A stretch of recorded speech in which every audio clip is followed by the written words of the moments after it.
This is the Bible of the electrogenic cell. It's not just the best book ever written on the subject, it's the only book ever written on this subject.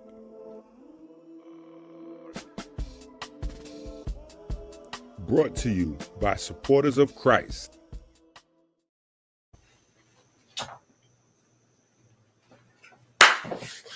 All right. It's our first class.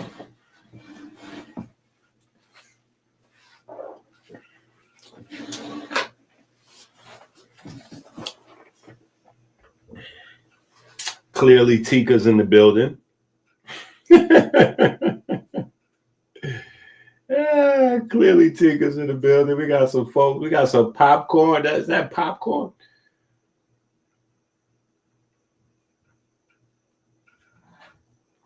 Let's go. Hit the Amazon. Hit the Amazon. Add these books. I don't even know what these books are. I just trust that Tika knows what she's doing. Shout out to Tika once again. Right? Get your degree work books. Right?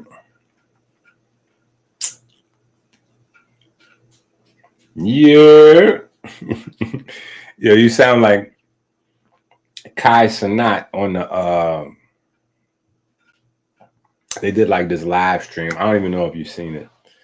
But he did a live stream with Braun and Tom Brady. It was kind of crazy. I can't hold you. It was definitely kind of crazy to see Kai Sanat at that level. You know what I'm saying? I'm a Kai Sanat fan.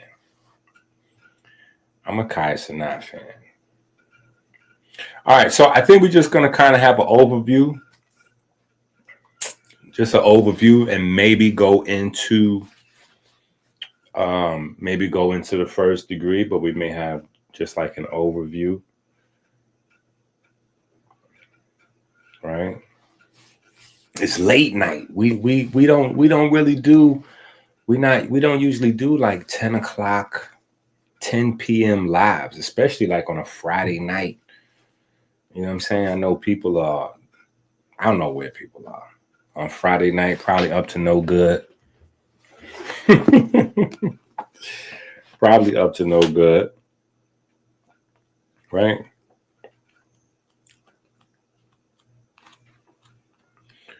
But the American Healer Files books are extremely, extremely, extremely important.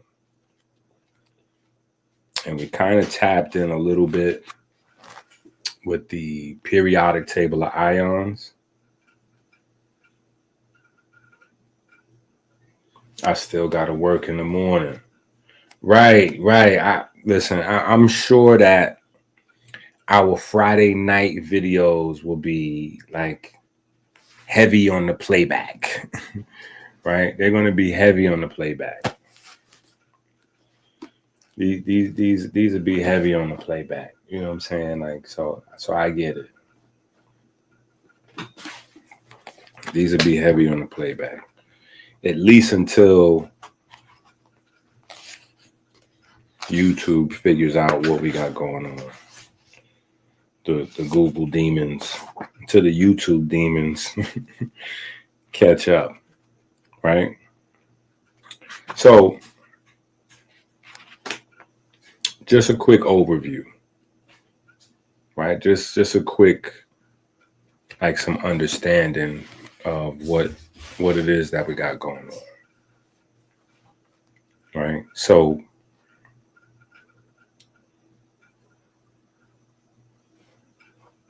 we dropped the codex, right? The codex actually just falls on us, like, you know what I'm saying? The codex falls on us. And in the codex, we have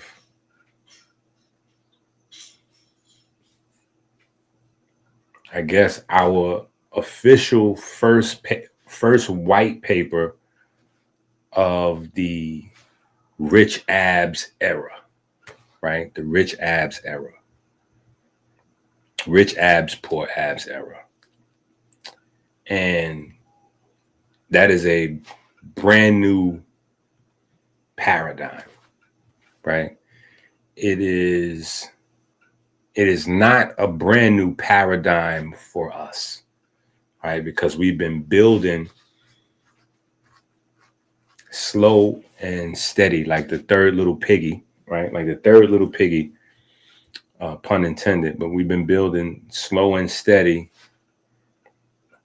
in terms of the whole electric anatomy, right? And I guess just when people felt like maybe we were getting somewhere, or maybe they were getting some understanding, we dropped. Because I think that's the bigger thing, right? Because people hit me up all the time and they're like, yo, bro, just when I thought I was catching up with the books, you drop more books. I think that's always been the thing from the beginning. Like, you know, we've been pretty consistent with the books, but I think what happened here was that people were finally like getting the idea of like, okay, I'm getting this connection between the human body and the sun, moon, the stars, the solar system, the universe. Like I'm finally like it's making sense. And then the codex drops. And we have our white paper. Again, for the people that don't know what a white paper is, a white paper is basically when you look up an article in a scientific journal. Those articles are called white papers, right? Maybe there's a hint of racism, like because a white paper is where you get the official, final, like the official, you know, concrete end all be all on a subject is called a white paper. So maybe there's a hint of racism, but it is what it is. So we drop our white paper, right? If you have your codex, right? If you have your codex, I even kept intact the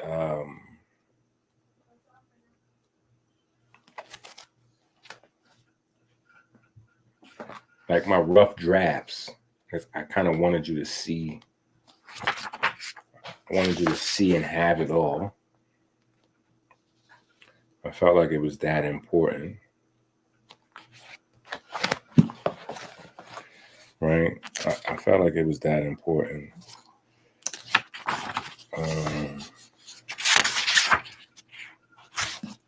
Chapter 3. Okay.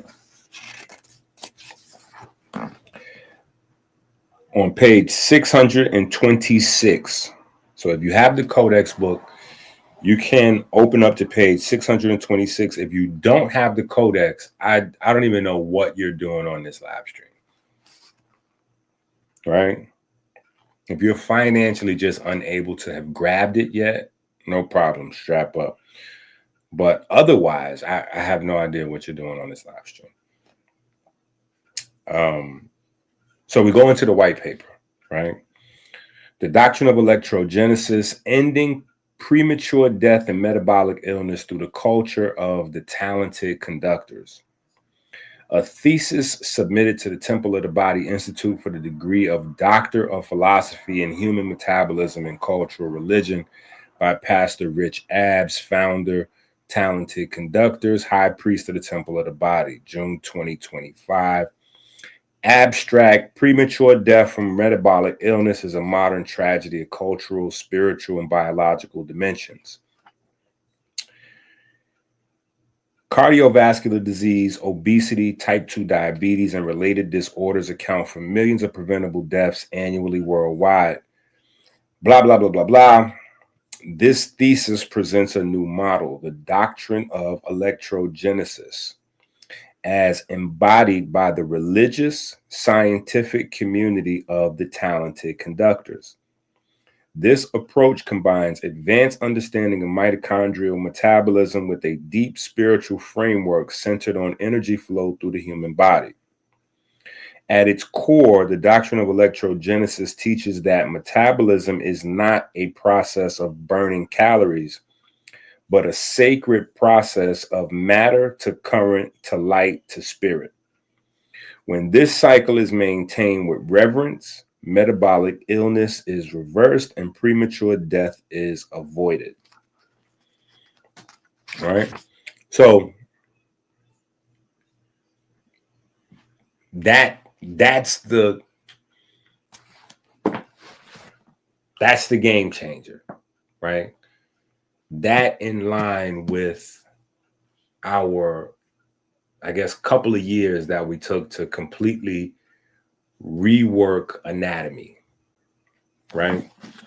And just in case they done switched up so much stuff, right? Just in case you don't know what I'm saying, these are some of that, you know, and it's in most of the books as kind of like an appendix where we kind of go through the human body as a system of entangled or connected electronic devices, so we could take the electric understanding of the human body to a whole nother level, right? But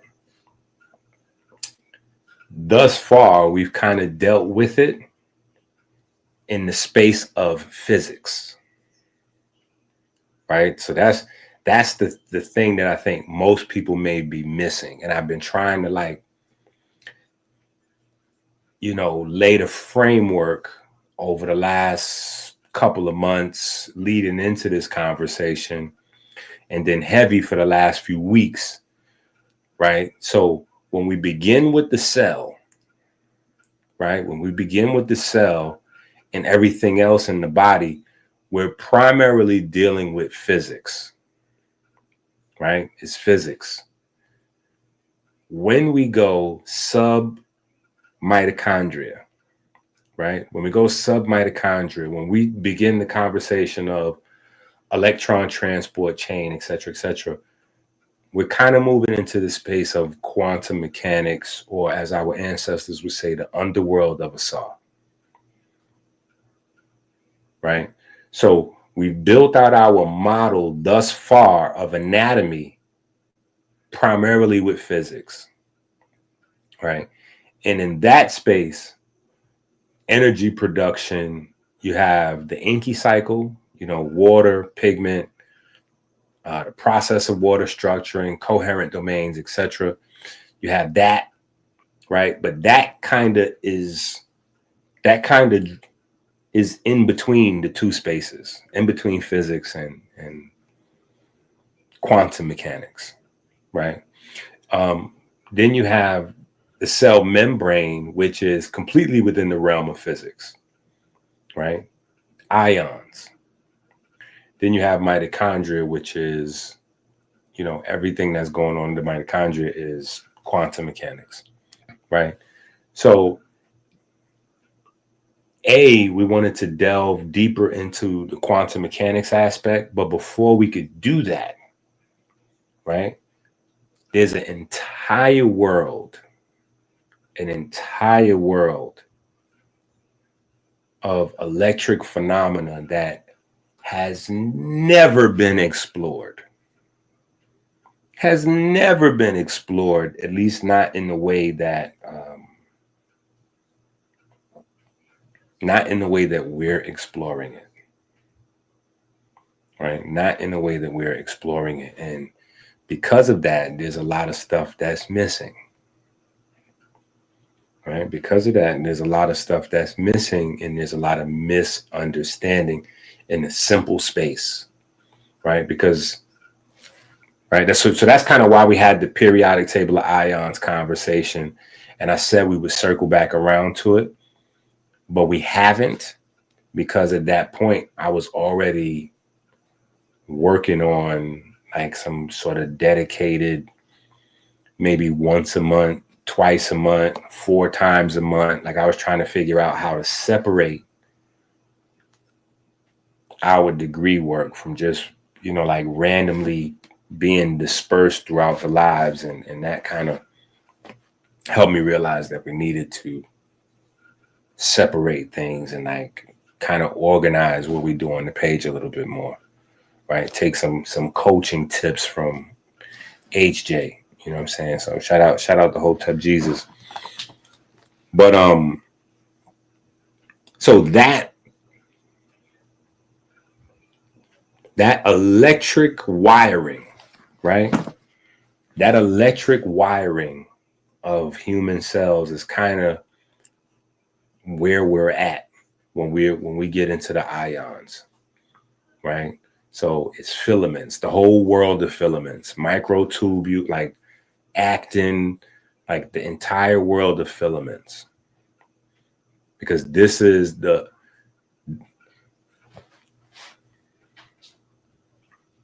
it's not possible to really understand. Like that's why it's almost like we're groping in the dark. It's not just because we can't see 99% of the light in our world. So we're literally groping in the dark, but figuratively, we're also groping in the dark. And that's why you have so many online gurus that are coming out with a brand new thing. Like I just saw somebody sent me a video of another guy, right? He's a credentialed world, doctor. I don't know what kind of surgeon or whatever, cardiologist, specialist, or whatever the case may be. But he just dropped a video like today or yesterday. It's a brand new video. And he's in the video breaking down how the most important thing to understand with heart disease is the visceral fat. Yo, I can't hold you. Maybe, like Minister Inky would have probably went, you know what I'm saying? The young Dr. Inky might have exploded, but not so much. But me, I just, it's comical to me.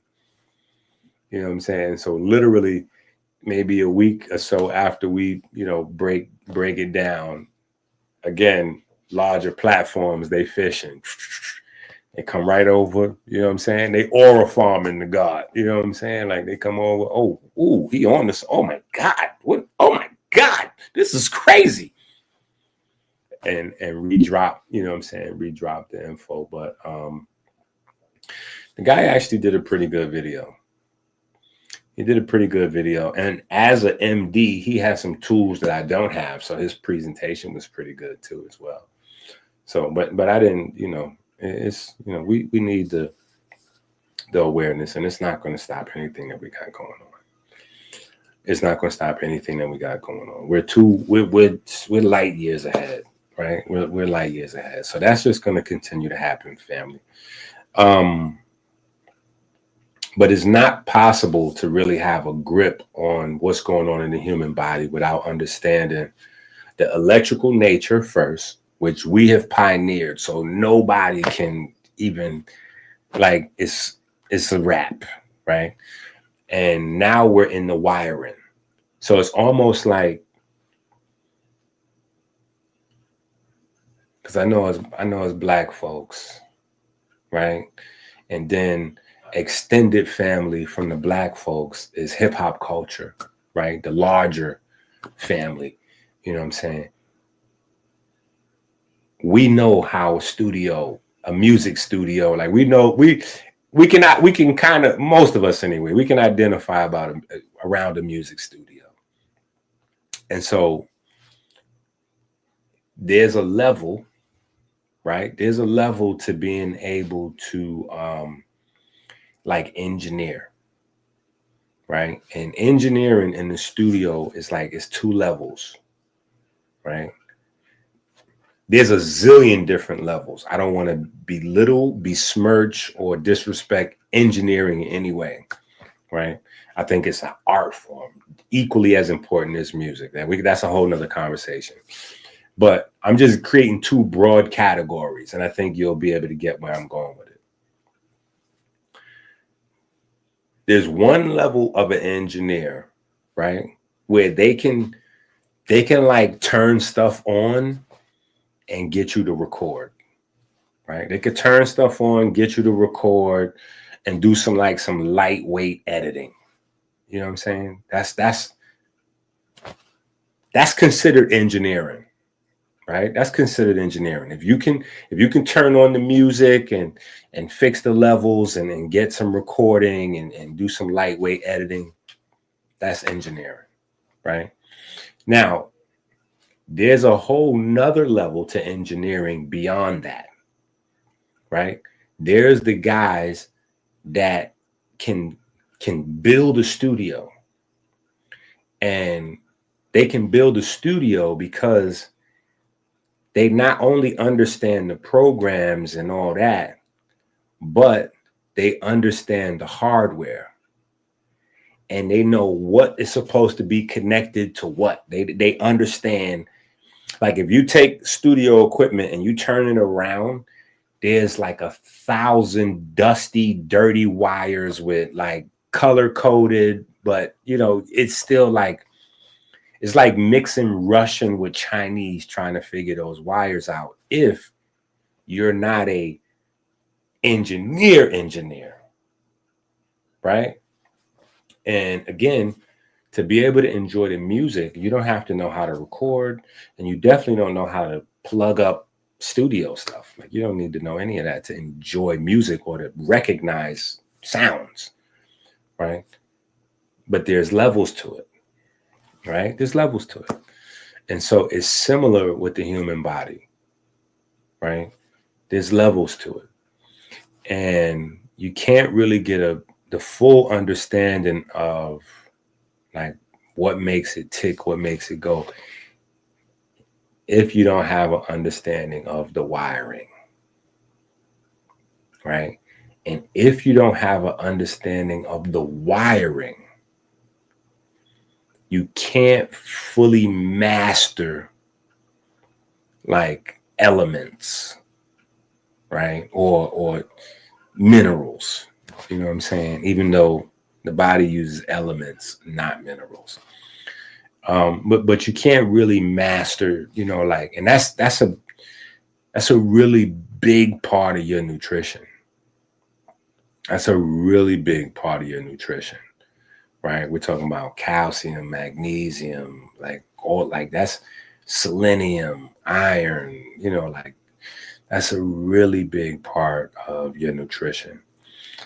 And the electric wiring is most important in the most electric body parts. Hopefully you can see how that makes sense, right? And that is the heart and the brain. And so, again, some people can brush it off, maybe, right? And I've even had discussions offline, because I'm telling y'all right now, it's more about what you do with this information offline than online, right? So you need to be recruiting. You need to be out teaching. You need to be fishers of men. You need to be having a Christ or Koras conversation every day with somebody brand new, right? But I've even had the conversation where folks have said, listen, if that was that important, neurologists and cardiologists would learn that in school. Neurologists and cardiologists would be talking about that. And again, that's a part of the brainwashing, because the truth is right in front of us. The truth is, if our neurologists and cardiologists truly understood the brain and the heart wouldn't be the number one and number two killers.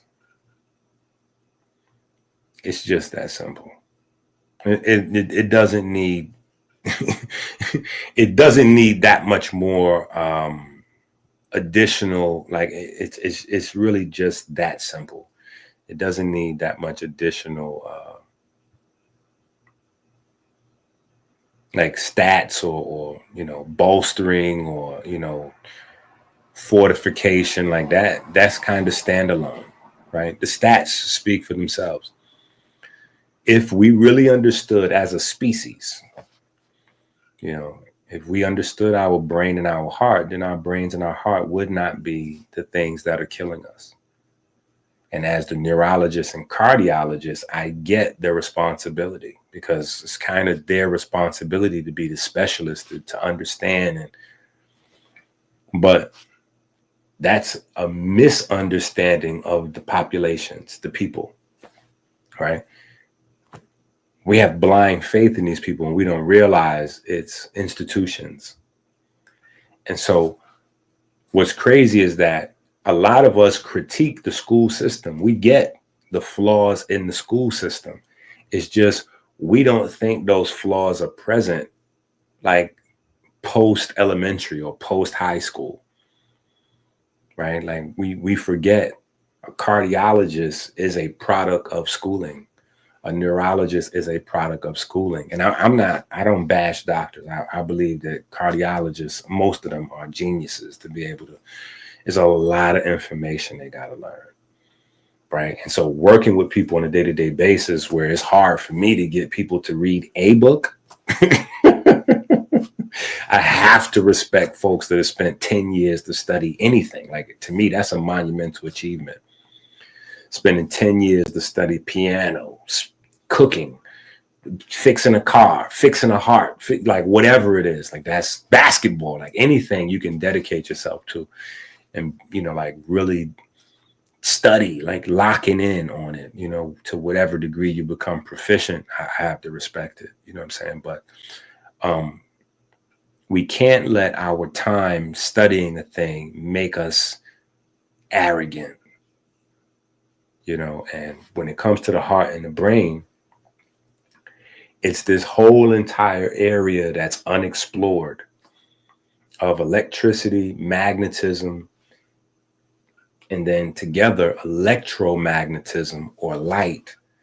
That is the elephant in the room. But the problem is, shout out to Raekwon, what I'm saying? The problem is with the elephant in the room, this elephant is not exactly visible. That's the thing that makes this so crazy. Right? That's the thing that makes this so much crazier than anything, because elephant in the room, the whole gravity of the saying, the reason why it's a saying is because the elephant in the room is like the elephant in the room. Like, it's the largest animal, it's taking up the most space.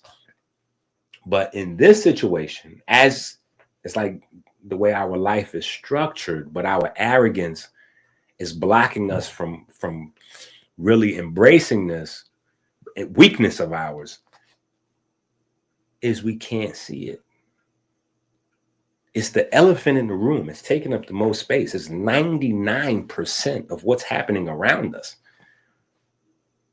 But we're hardwired not to see that 99%. Like, we cannot interpret the other 99%, but it's the thing that keeps us alive. It's the thing that makes us. So that's where, intuition, inspiration, feeling, that's that space.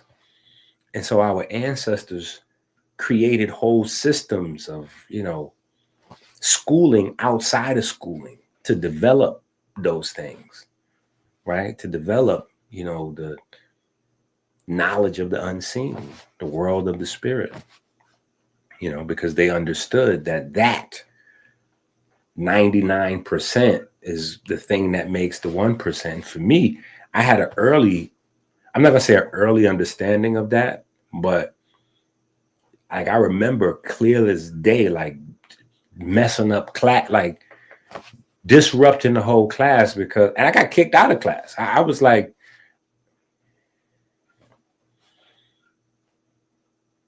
if matter makes up 1% of the known universe, and plasma makes up the other 99%. Why are we studying matter?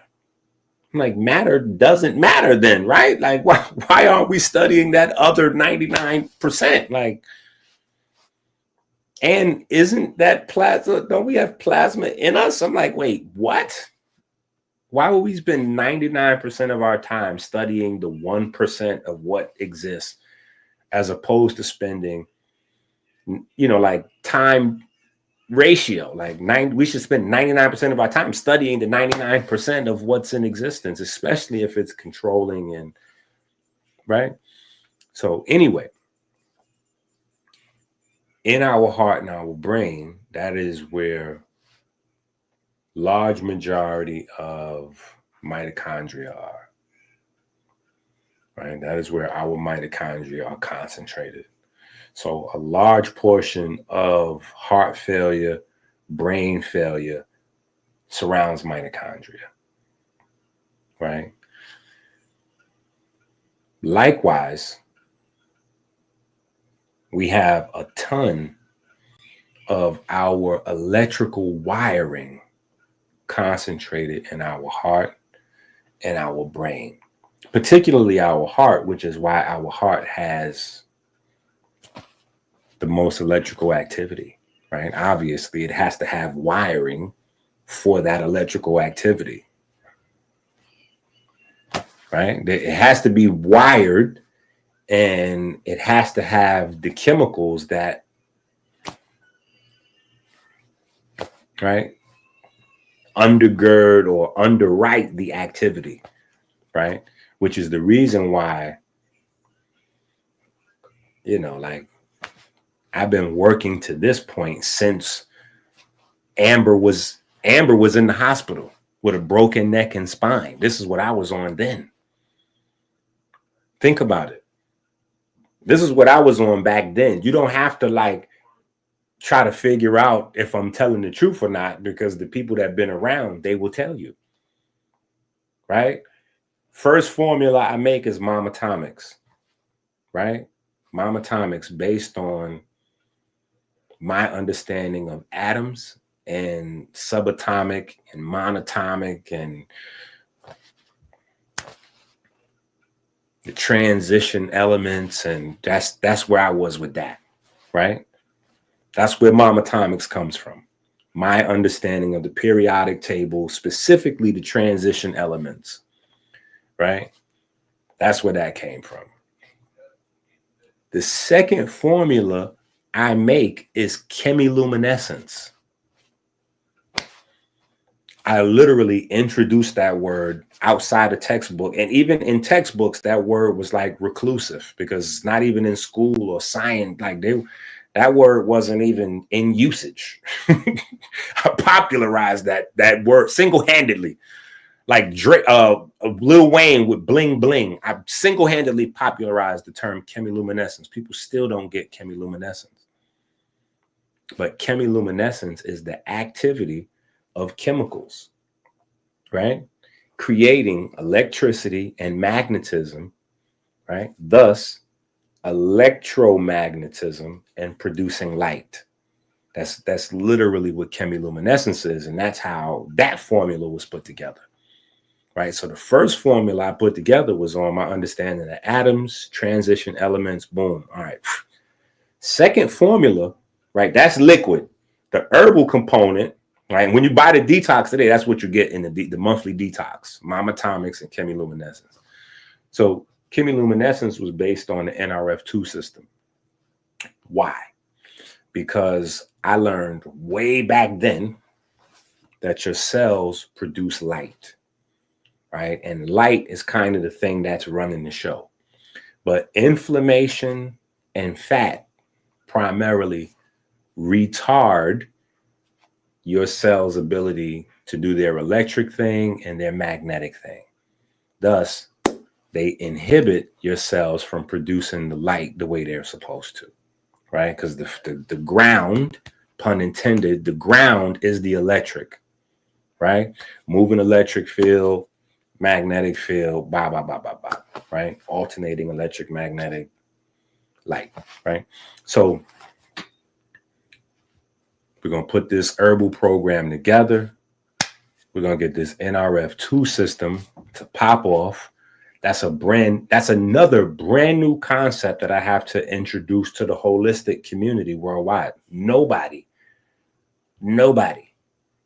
not even textbooks, not even MDs. I had doctors and nurses. This is how they took me to Temple University, because 20 years ago, I'm talking about the NRF2 system. And they're like, what is he talking about? And they're buying my books from Black and Nobel, taking it to the college, the medical college, mind you, the dropout. They're taking the dropouts' books to the medical school and asking them, what is this? What is this kid saying? This dude with, like gold teeth and tank tops and sneakers, and he talking about rap this, he's like, what is he talking about? It sounds like he knows what he's talking about, but we think he's fraud. Like, can he really know what he's talking about? Like, is this real? You know what I'm saying? And they're looking at the material and they're going back to their teachers. Right. So they're going to teachers, and the teachers are going to their teachers, alumni, and like they're all comparing pages of the books and notes that people would take. Because there was a guy that used to come to the classes, Sunday school, and he used to like sleep in the class, but he used to have a tape recorder and record the class. So he'd buy the books, whatever new books I got out, he'll buy the books. He wasn't even reading them. He was just buying the books and tape recording me and taking it back to Temple, like the medical students and the medical staff. And so, they analyze, and they're like, yo, this is like cutting edge. Like, where is he getting this? And this is absolutely correct. Like, we can't debunk anything, but what is his source for this information? That's the crazy part. So, that was a whole thing. I wound up going up there teaching the staff a few times. That was impactful. That was impactful. But that second formula anyway was based on chemiluminescence, right? And so being ahead of your time, it's a gift and a curse, because especially the way the internet and social media is set up. The internet and social media are set up for you to grow based on popular conversations. So I don't want y'all to think that my eyes are closed and that I don't know what's going on. Like, I have children. I could easily just keep my ear to the street and whatever new gossip, review it.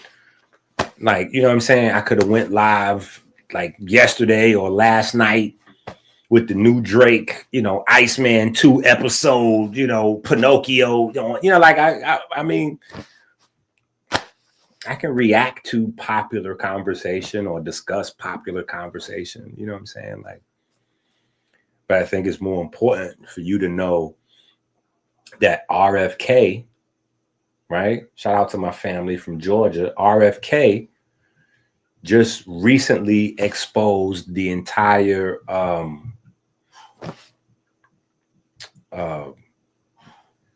body part.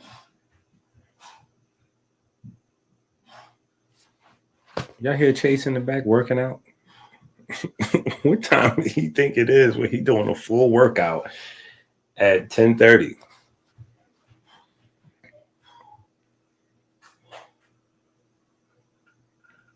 He's bugging. And he has Kylie bugging with him. Like, him and Kylie, they're doing a full-blown workout at 10:30 on Friday night. But RFK, yeah, the whole organ donation and organ transplant American industry, he is going crazy, RFK, right? So I thought about doing like a whole video, but maybe that'll be like a current events conversation. We talk about RFK and what he's got going on. But those are the things that are more important.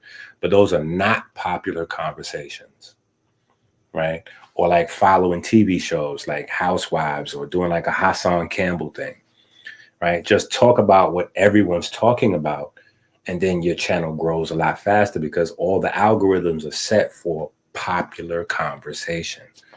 But if you're talking about things that nobody knows about, it's not even possible to have a popular conversation because these are brand new concepts. Even in the health space.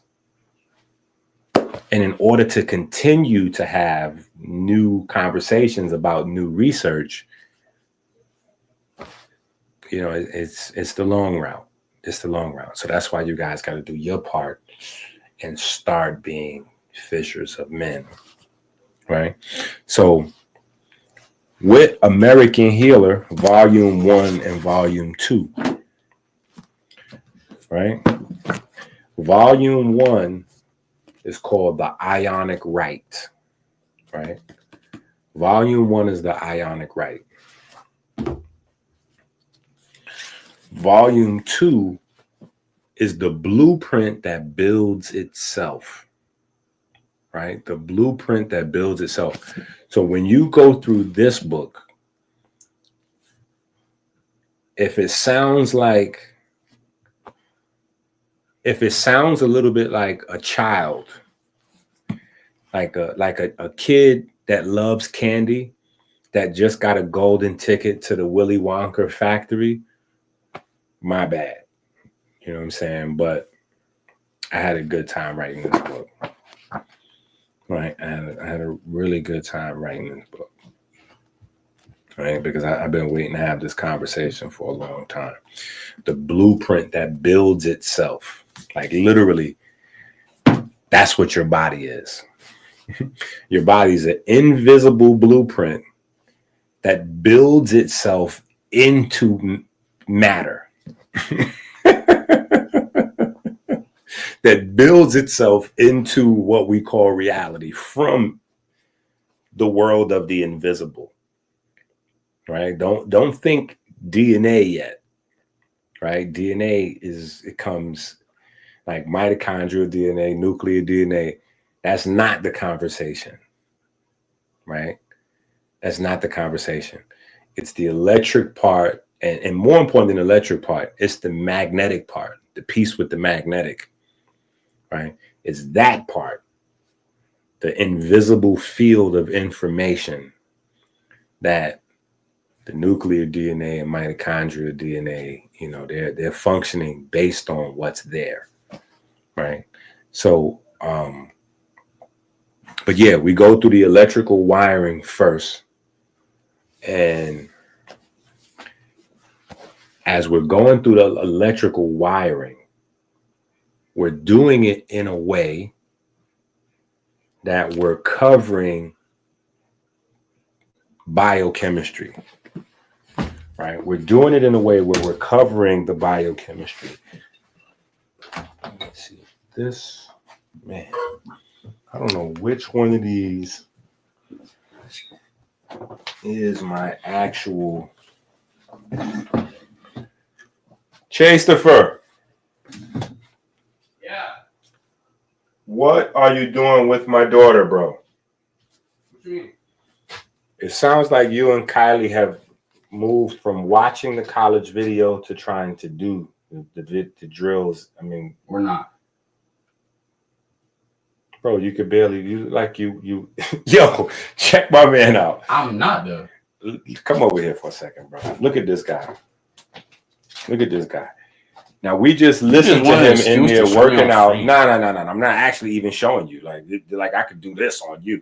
Right. Look, my man come in with his basketball shorts on and his bronze shirt. I literally Nah. We're not buying what you're selling, champ. Tell your story walking. And you got your trainer there coming in behind you. Kylie is my little sister. Right. All right. You have other little sisters. Kylie's your little sister for the smoke. Yeah, so this guy. Right?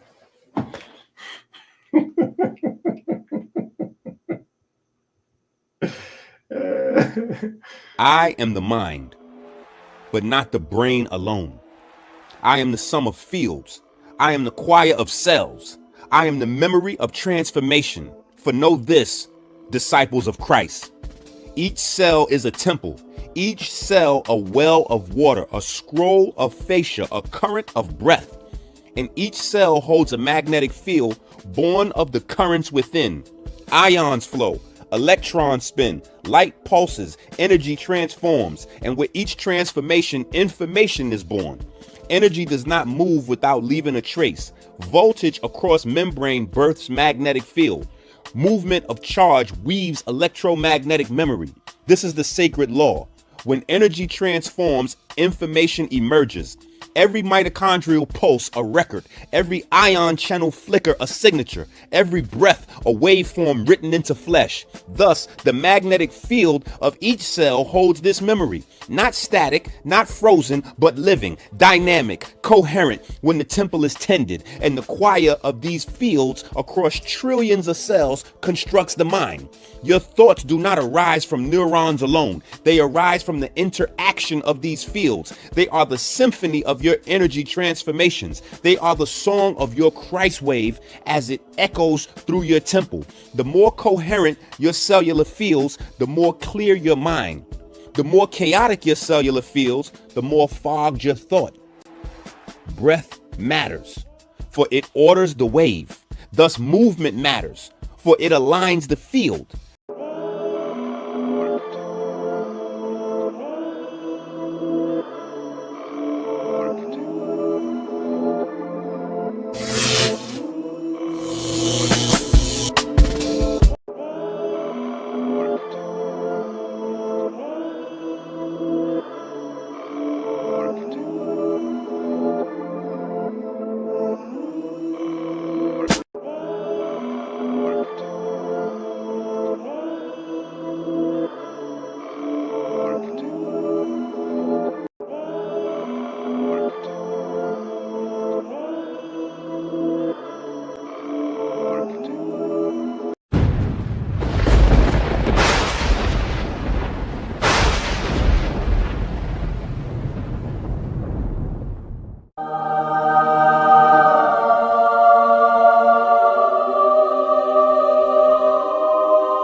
This is the Bible of the electrogenic cell. It's not just the best book ever written on the subject, it's the only book ever written on this subject.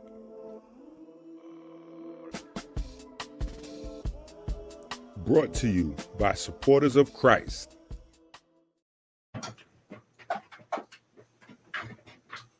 All right. So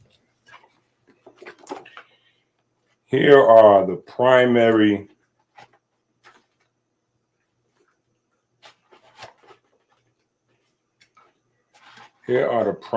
pieces that are important in the first few degrees. Hopefully I got the right markers.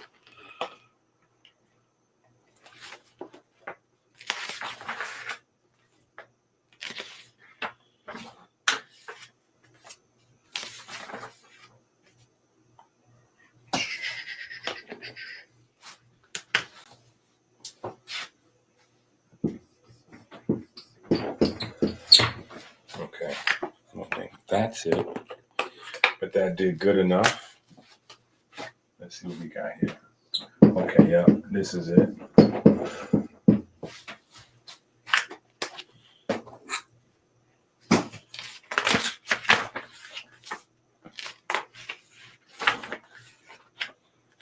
Okay, now when we go here,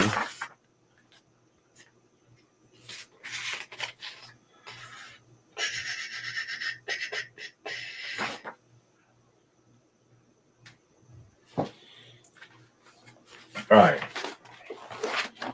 So pretty much we operate here, right? First degree, second degree, third degree, right? These are the primary focuses of the 3 degrees of temple electricians, right? The primary focuses. Now, mind you, again, the primary combination, the conversation is beneath these, right? The activity beneath AMPK the activity beneath NAD, the activity beneath Certuins, right? So why do you need to get your degree to have an understanding of this, right?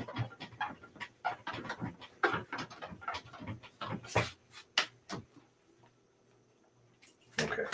So every single operation in the human body runs based on AMPK. So that's one of the reasons why I was like,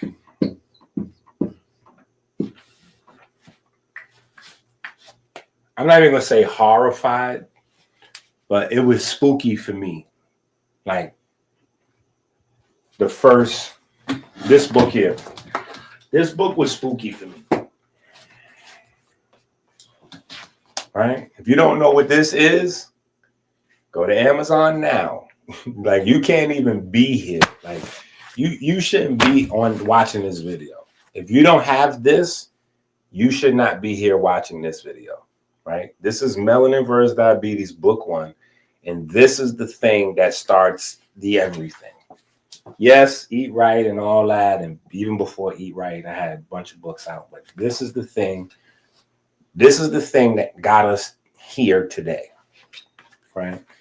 And AMPK is strategically placed throughout this book. Right? AMPK is strategically placed throughout this book because this is one of those things, right?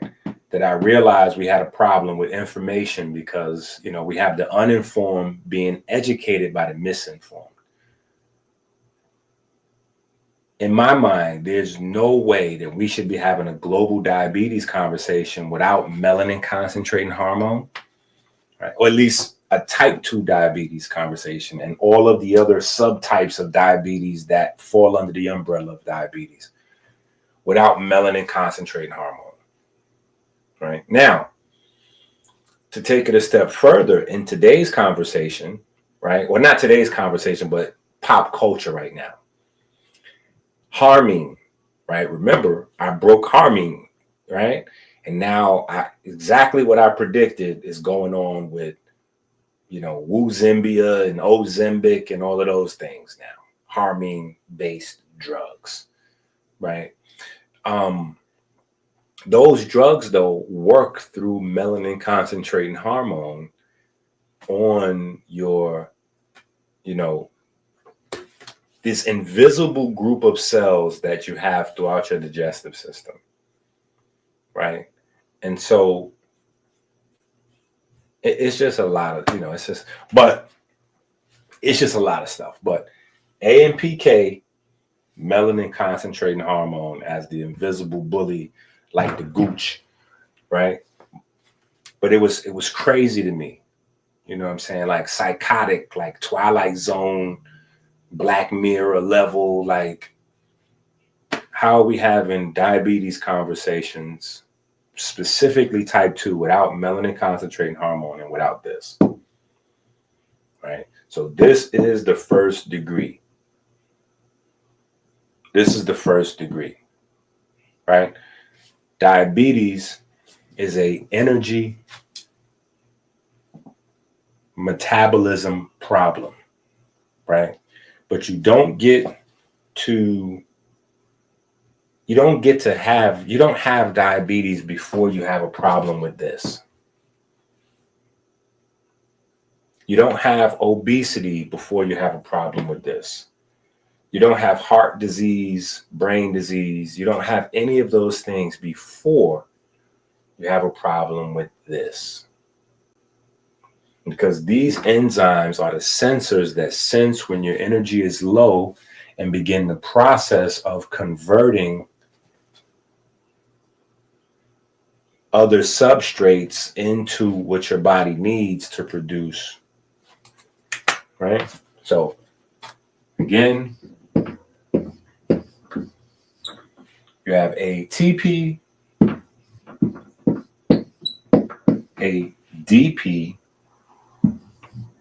Chase, I wasn't hating. Y'all can do y'all workout thing.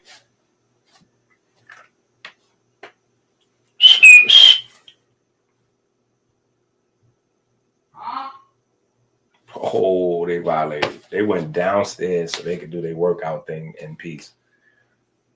So y'all went downstairs to do y'all workout routine?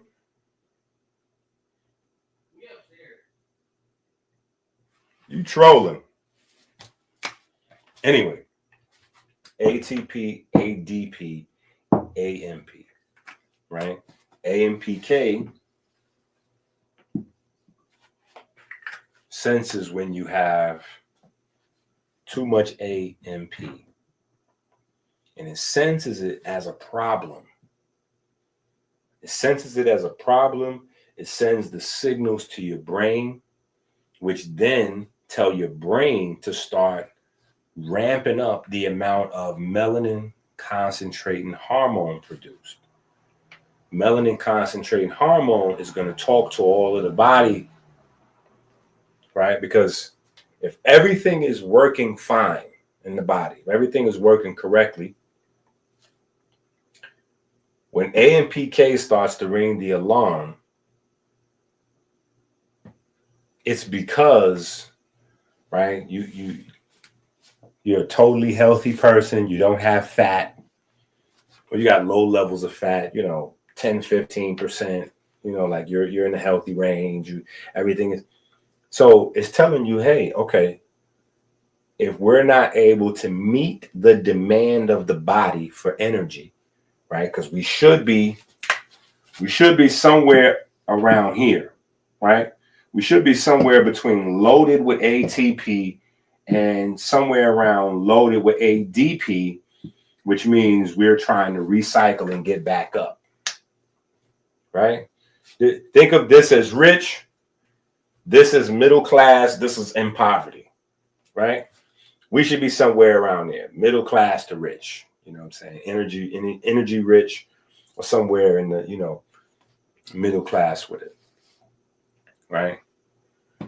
If we're not making enough energy to meet whatever the demand is of our body, right, we need to eat.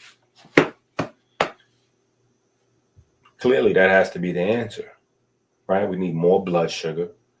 We need the pancreas, right? So these guys ring the alarm. They signal the pancreas, get busy. They signal the liver, get busy, right? So this is at the heart of your energy system, these sensors, right? So that's why this is the first degree, and they're bringing everything together. The behavior of the ions in the cell membranes to produce energy, charge, electricity, voltage. They're bringing together moving water and patterns of structuring to produce coherent. They're bringing those things together. And then they're bringing together what the mitochondria does in terms of recycling AMP to ADP and ADP to ATP, right? They're also instrumental in what happens down here, maybe just outside of, right? If we can look at this as maybe mitochondria behavior, right? Outside of mitochondria, you have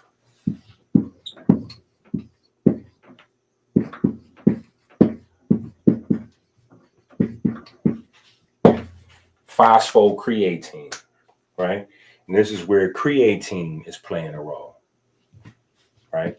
Creatine helps your body recycle phosphorus outside of mitochondria, just inside the inside the cytoplasm, the structured order of the cell, right? So AMPK is working at every level to not only monitor what's going on, but bring the responses together to regulate. And so that's kind of where we move. That's kind of where we move with the second degree. Right? That's kind of where we move with the second degree.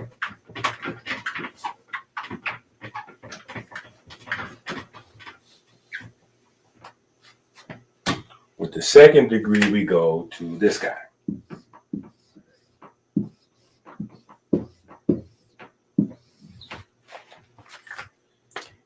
NAD, right? Because this is your primary electron transporter. This is your primary electron transporter.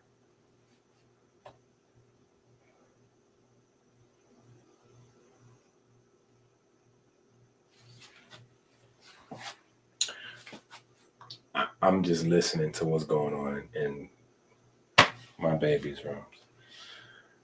But this is your primary electron transporter. So whether you're talking about the metabolism of carbohydrates, what water's doing, what the filaments are doing, what the NRF2 system is doing, what Certuins are doing, all of that centers on primarily on NAD.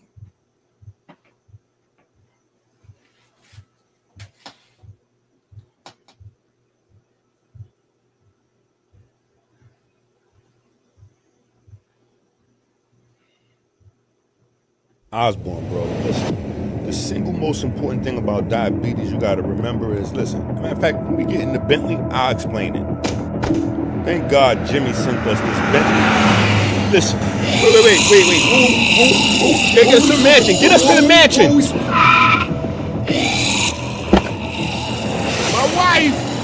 My wife.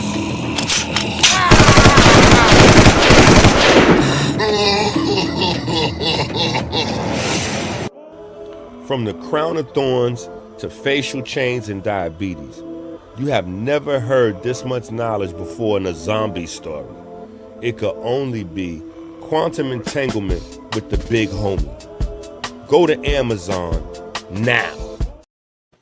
I had to bust them. Talk about they not doing no workout. I catch my man mid squats. All right, so but NAD. So NAD is the primary now. Fatty acids kind of has its own dedicated system, right? Fatty acids has a dedicated system. So fatty acids has something called, right, FAD,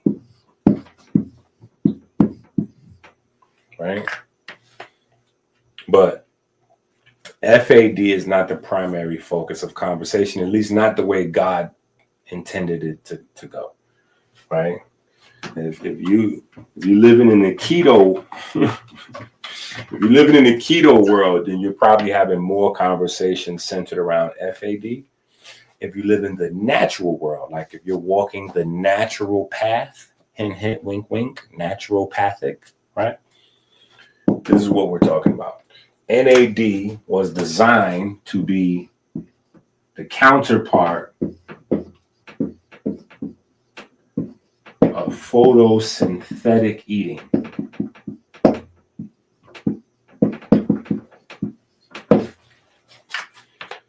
NAD was designed to be the counterpart of photosynthetic eating, right? So hydrated carbon that captures the energy from the sun. Remember, the energy of the sun is primarily hydrogen,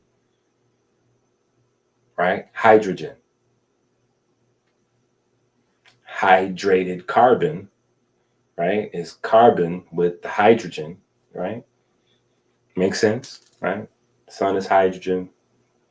You have to add, the H2O, right, to each carbon atom to build out the sugar molecules, right?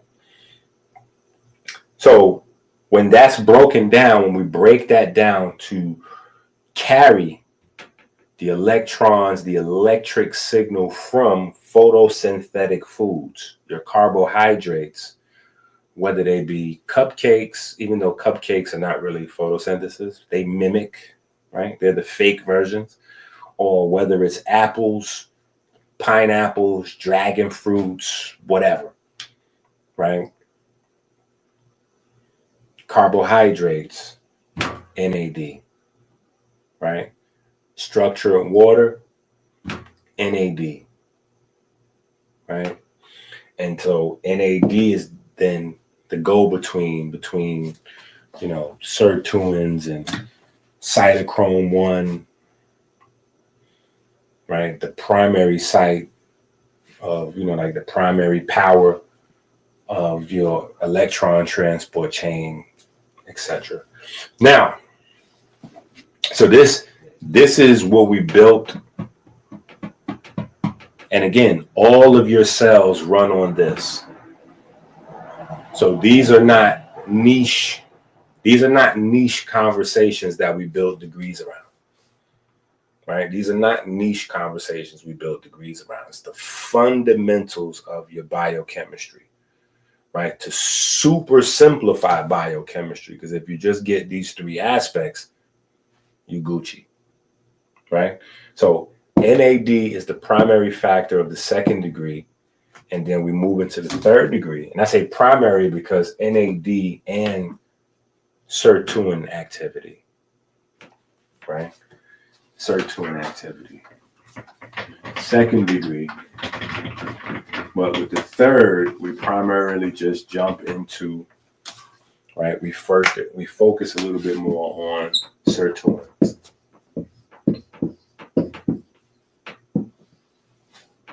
Right? So, again, we could have went in a couple of different directions for the 3rd degree, right? Trying to figure out the 3rd degree.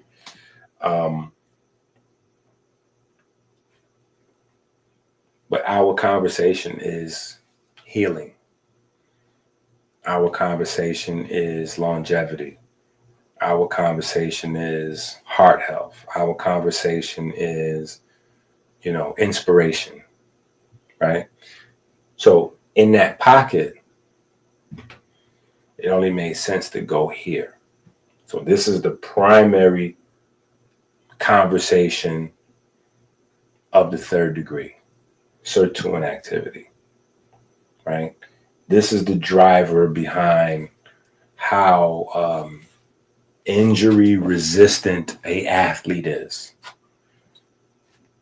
how fast you're able to lose weight, how fast you're able to recover from a common cold, whether you're going to get like the pandemic, whether you're going to catch the illness and you're not going to make it, or whether you're going to be down for 48, 72 hours and then you back to work. Like it feels like like LeBron said. He said, "Yo, I caught the you dig, and it felt like a flu to me. I was good after 72 hours. Some fluids, I was back. I don't see what's the problem with that statement is not that LeBron was out of his depth or he wasn't being factual. The problem is very similar to Joe Rogan, right? So when LeBron says that, when Joe Rogan says that, LeBron's a lifetime high-level athlete, with high-level nutrition. Joe Rogan is a lifetime martial artist. I'm not going to say high-level nutrition, but low-key health nut, right? So their personal experience doesn't necessarily translate to the masses. Not that what they were saying was incorrect, even though the media went after them as if they were lying or anti-medicine or whatever the case may be. They were just giving you their experience. Now, if their experiences would have been captured and highlighted and put in the proper light, we could have understood we had electrical problems, right? We could have translated that to the energy system. Your body is largely made up of 2 parts, right? You can go 2 parts, right? You can go the physical body, and then you go the energy system that animates the physical system, right? There's the 2 parts, right? So the problem is we're looking for all the solutions in the physical part because our world basically said the holy grail of science is physics. And with physics, right? Shout out to my guy Tech. We have these philosophical conversations, right? He's in the political world, but his thing, like he enjoys the science. So me and him can have some conversations that I can't have with everybody else. But it's the gift and the curse of physics. The gift and the curse of physics is that it begins and ends with a physical item. The moment you don't have a physical item to represent whatever you're talking about, it's either incorrect or it's no longer physics. Right? So you can't have a conversation below atoms. At least you can't have a real conversation below atoms and call it physics, because it's no longer physics, because it's no longer physical. Right? So that's where it is a innate, built-in problem. Like, it's the gift and the curse of physics. Right? It explains physical phenomena. The problem with physical phenomena is that physical phenomena is very limited, because in the grand scheme of things, it's not physical phenomena that drives the behavior of physical objects. Let's say that again. It's not physical phenomena that drives the behavior of physical objects. It's that subatomic universe. Right? Which is why you have so many theories about what electrons are doing. You even have theories about what electrons are not doing. Right? You have theories that you can't know this if you know this. You know, the theory of uncertainty and blah, blah, blah, blah, blah, blah, blah. Right? So, anyway, third degree. We went to Certuins. Right? Third degree, we went to Certuins. Right? Because this is where the healing, it's where healing is at. All forms of healing, right here. Right? Doesn't matter what you're trying to do. You know, if you're in the, what is that? The redesigning your body recomposition. All those, all good things in the physical body, you're here with it. Right? It's the Certuins that's going to be somehow involved. And the Certuins are going to be involved with NAD and AMPK, right? Because nothing in the body functions without the energy system, right? So you need AMPK to make sure the energy system is rolling. Then you need a carrier of that energy to distribute, right? And if we're talking healing, you need workers, right? Like if we're talking about building temples, the body is a temple. You got to have some construction workers, not just to build, but to be on hand to maintain, right? To be on hand to maintain, right? So that's where we go with the first 3 degrees, right? And those are the primary, because they all represent the primary systems of the body. So that's why they have so much work dedicated to them, where you have American Healer Volume 1, and then each degree has a study guide of its own. Each degree has a study guide of its own, right? Now, once we get past that conversation, right? Once we get past this conversation, and obviously we'll be having multiple conversations. We'll be having multiple conversations. Like, we're not going to just do the first degree every single Friday and then start doing the second. And then, no, we're going to be all over the place in true Inky fashion, right?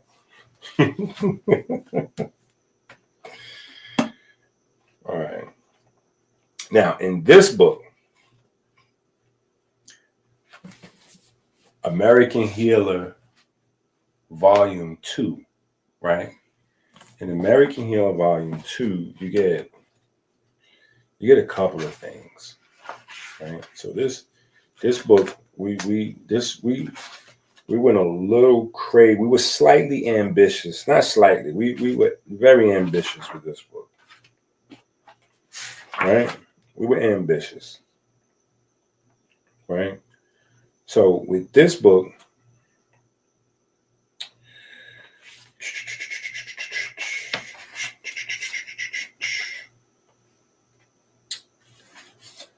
we went through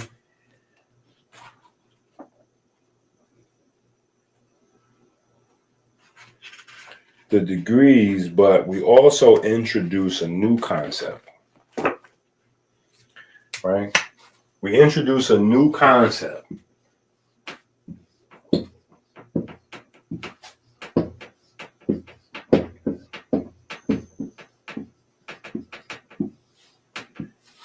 The 7 body systems, right? We introduce a new concept, the 7 body systems, right? Does that look good? No, that looks kind of like more chicken scratchy than my normal chicken scratch. Does it help if I pull up the board a little bit? I don't know. Let's see. Let's try this again.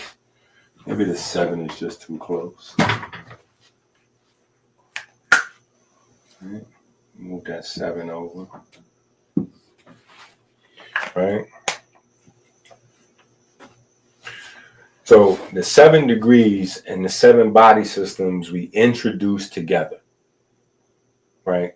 So with American Healer Volume 1, we introduce and we go deeper into the electric wiring of the body. In American Healer Volume 2, we're taking all of what we've done to another level, right? In terms of we've already re-identified all of the anatomy in terms of the mirror image, moving from necessarily like wet clay, right? The wet clay perspective to the electronic device perspective, right?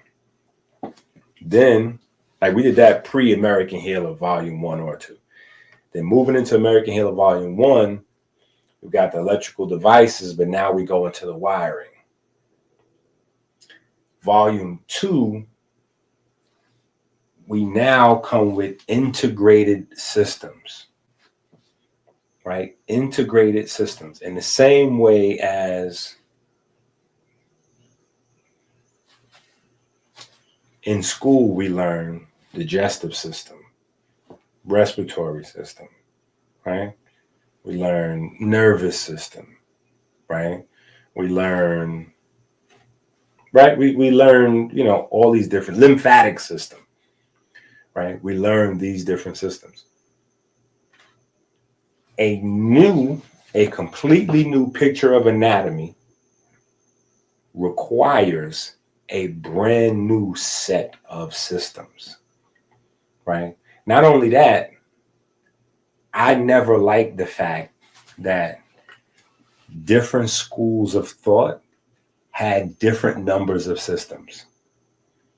So some places will give you 8 or 9 body systems. Some will give you 11 or 12 body systems, you know, and there was no real cohesion, right? So new anatomy, new body systems. Not to mention the fact that, again, a big elephant in the room.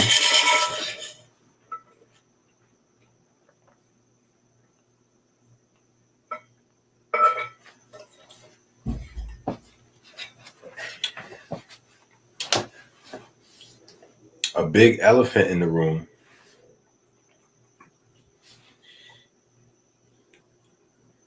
pigment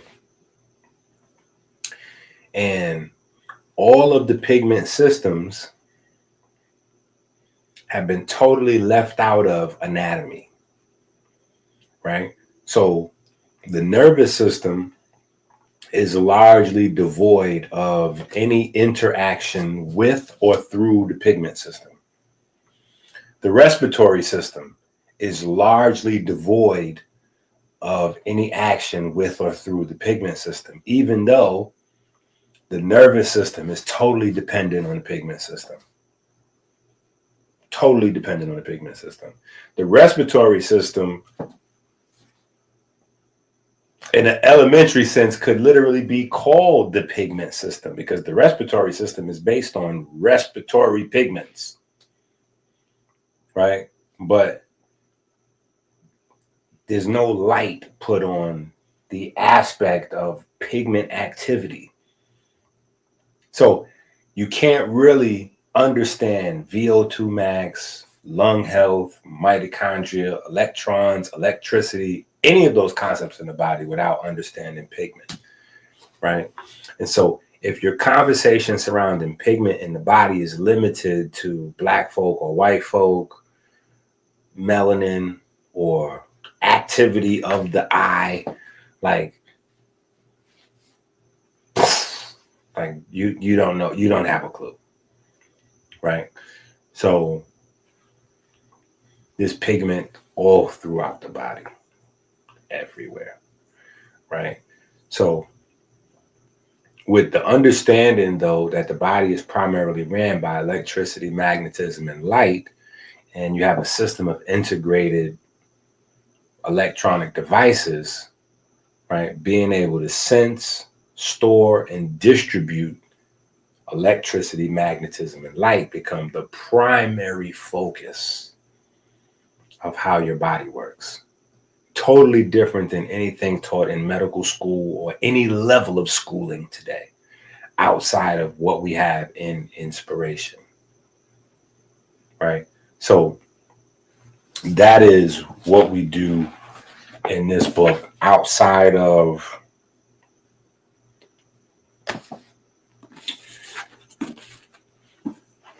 that's primarily what we're doing with the degrees, right? As we're also elaborating on how the body is designed to self-create and how we play a role in that self-creation, guiding it, right? So a large portion of the beginning of the book is very, very, very religious, right? It is very religious. The beginning of this book is very religious, right? At least for outsiders, right? Which is why these books aren't like introductory books, right? These are for the adept, right? This is the adept chamber, or at least the beginning. This is for people who've been around for a minute, right?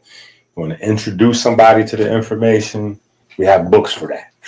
You get one of these. Where is that? I don't know. I forgot what mine is at. Here you go, right here. No, where's my little tiny book at? This is the teacher's edition. Right? This is your copy. There's a little tiny little one of these, right? You can start somebody off with. Or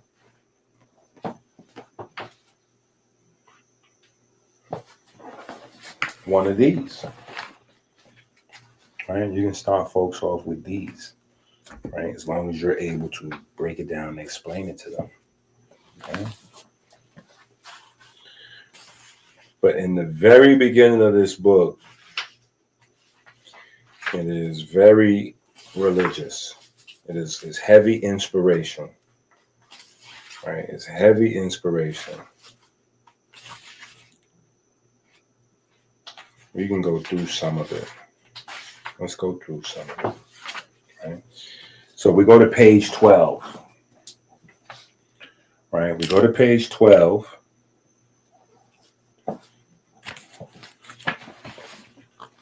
The table of contents.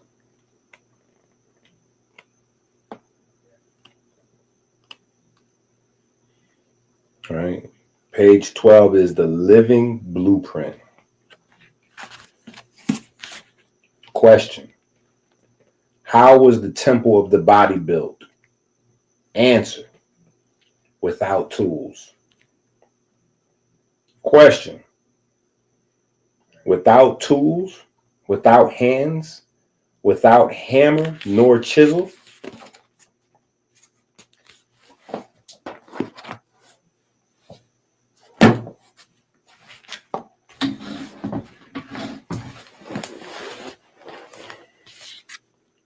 Answer. Yes. Not a sound was heard while it rose. Question. Then what was heard? Answer. Only resonance. Only field. Question. Was the temple made by hands? Answer. No, it was made by field. Question. What kind of field? Answer. A signal field. Question. Whose signal? Answer. The most talented, whose thoughts became voltage, whose rhythm became fascia, whose whisper became waveform, whose light carved the body without blade or fire. Question. Then how was the temple constructed? With signals, not stone, with sequence, not scaffold, with water, pigment, light, and vibration, with no noise, only coherence, no hammer, no heat, no smoke, no screw, no scaffold, no hard hat, only signal, scaffolded by silence. What were the signals signaling? Intelligence, Question. What were the signals signaling? Answer. Intelligence, coordination, geometry, blueprints written in wave, instructions sung in tension, orders translated through light. Question. Who was receiving and transmitting? Answer.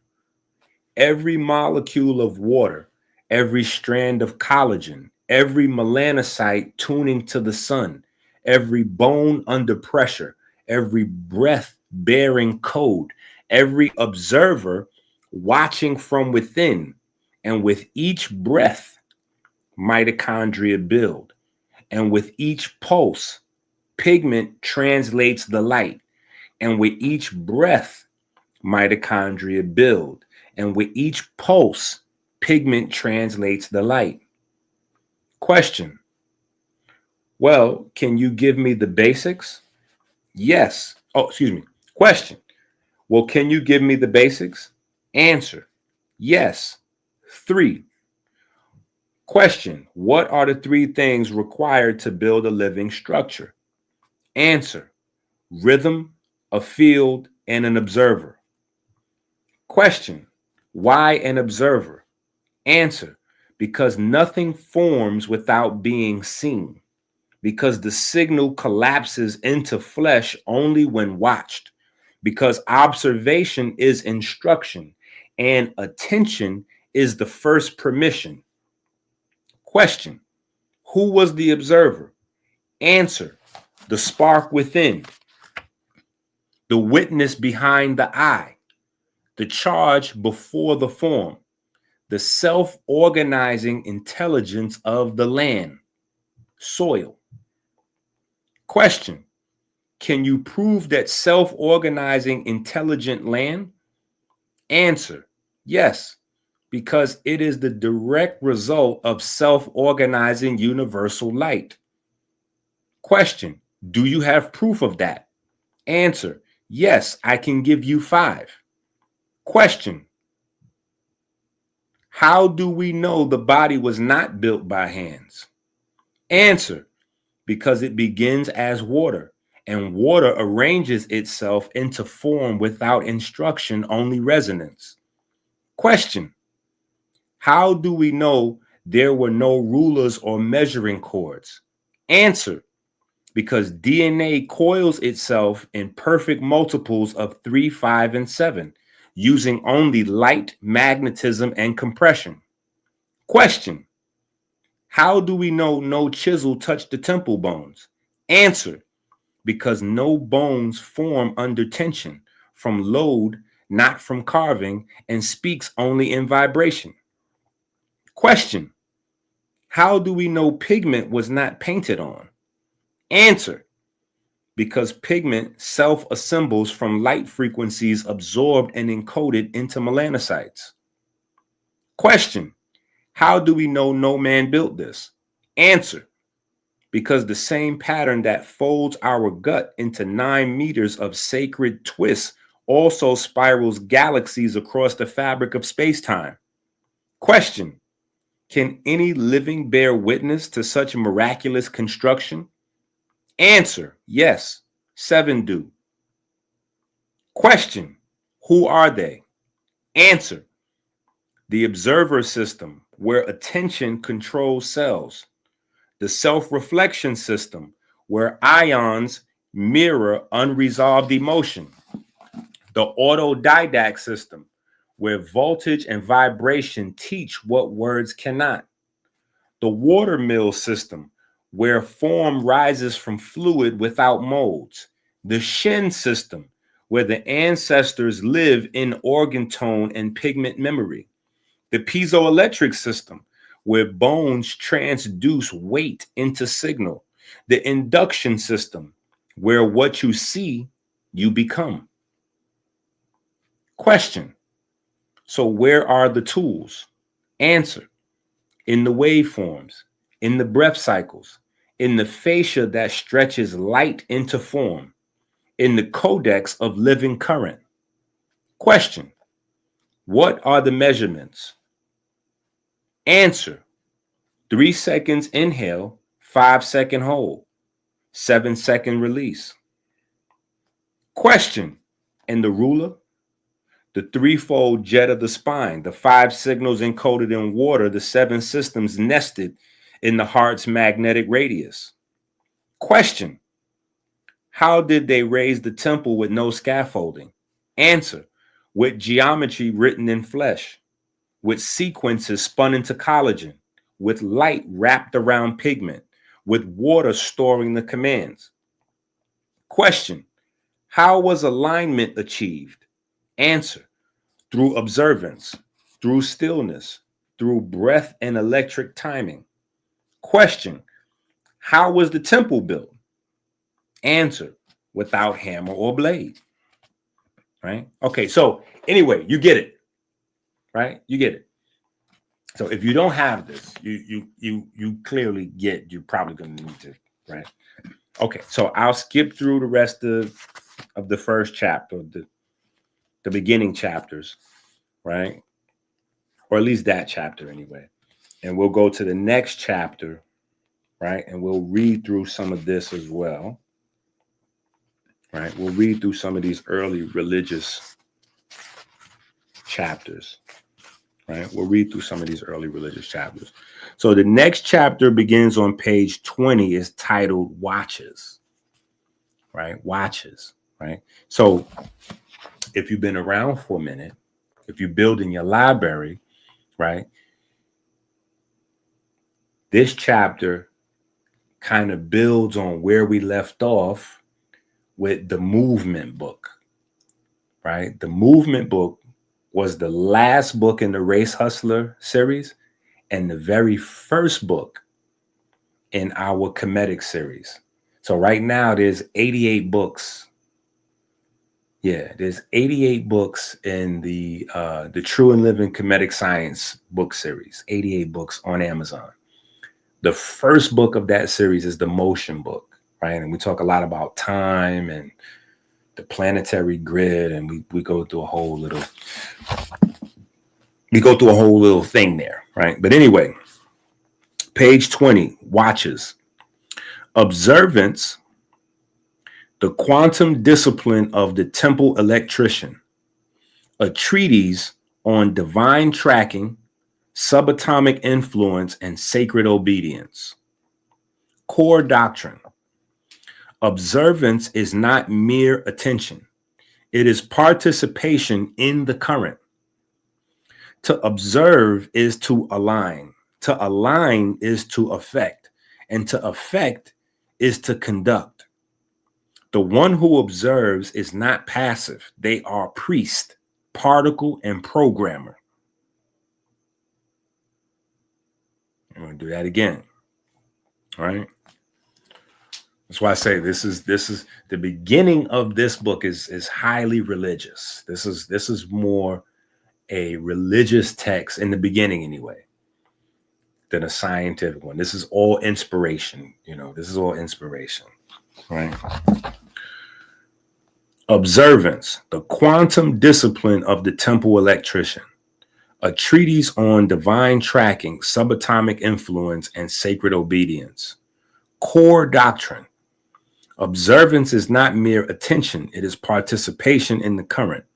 To observe is to align. To align is to affect. And to affect is to conduct. Right? Now think about that. A conductor directs the orchestra for the music, but a conductor is also what allows electricity to flow, right? The one who observes is not passive. They are priest, particle, and programmer. The 4 grounds of observance. Observance as consistency and discipline. To observe is to show up again and again until your breath, your body, and field learn the rhythm of the source. This is not surveillance. This is a sacred rehearsal. You observe your wattage by committing to daily flow, push-ups, breath cycles, fasted movement, temple silence. Consistency is a voltage stabilizer. Observance as particle influence. Quantum measurement. Physics has shown to observe is to affect. The act of looking collapses the wave. The electrician understands this is not science trivia, but as a metabolic vow. If your gaze can collapse probability fields, then discipline over attention is divine power. To look without distortion is to conduct cleanly. But remember, you don't see with your eyes, you see with your mind. So in order for you to see clearly, you have to study, right? You have to build the mind, right? Observance as obedience to divine instruction. The codex contains not just knowledge, but command. Touch not that which corrupts the current. Breathe before reacting.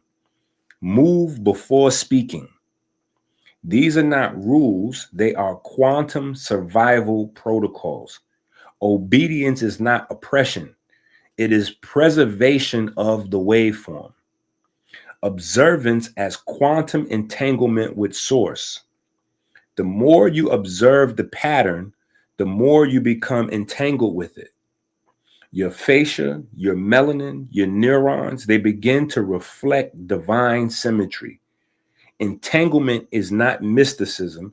It is the result of consistent waveform alignment, breathing when the source breathes, acting when the source acts. This is how you reclaim divine authority.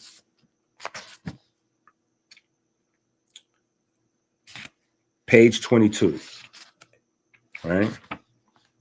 Now, if when I'm skipping stuff, you at home thinking, ain't you skipping stuff? Well, that's because you got your book, right? Everybody should have their book. Everybody should see what I'm skipping, what I'm reading, make the little highlights, notes, and blah, blah, blah, blah, blah. I'm just introducing the text. so people can understand. Like, for instance, Inky prayer number 2, right? What we're doing with that. So just so you can get an example of understanding why we're having this conversation, especially in this book about observance, right? Observance is the ground level of any real culture, right? That's why you have religious observance, right? But that's why you also have observance as the fundamental law that all new science is built on. Observance is the fundamental law of quantum mechanics. It is also the fundamental role in religion. That's not coincidence. Just FYI. Just want y'all to understand that, right? Remember, when we go, the greatest civilizations was built on the Christ or the Christ. That observance is the other thing that's, observance is the other thing that's coupled with that concept, whether we find it in science or we find it in spiritual systems or religious systems. Those are coupled together. There's a reason for that, right? So anyway, observance, the quantum discipline of the temple electrician, the 5 grounds of sacred perception, conduct, and authority. Core doctrine.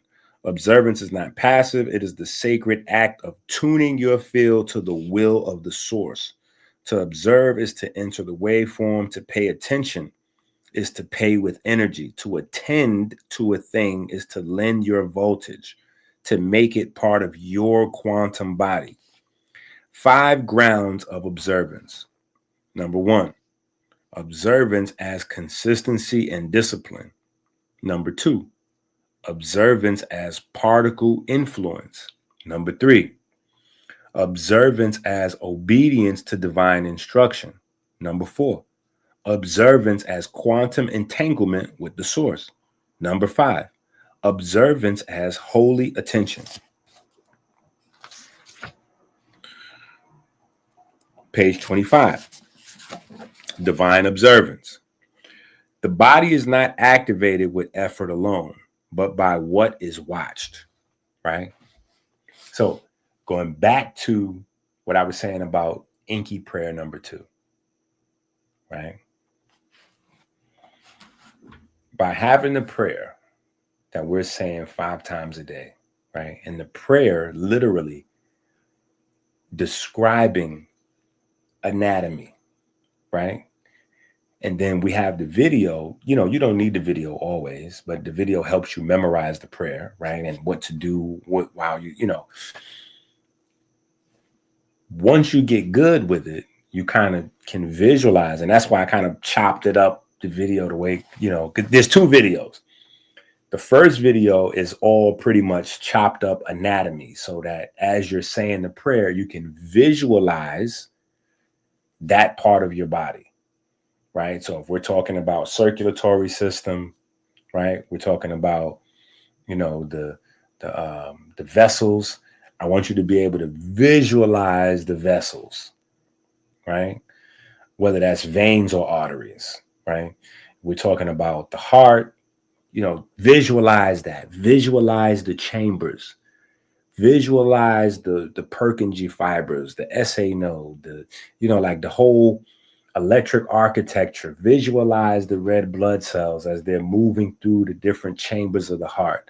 Visualize them as they're going into the lungs and what the lungs are doing and how the spine, the JED is participating, making sure we have enough red blood cells to do the job. And, just visualizing is a whole nother level to observance. Like, how are you observing if you can't visualize?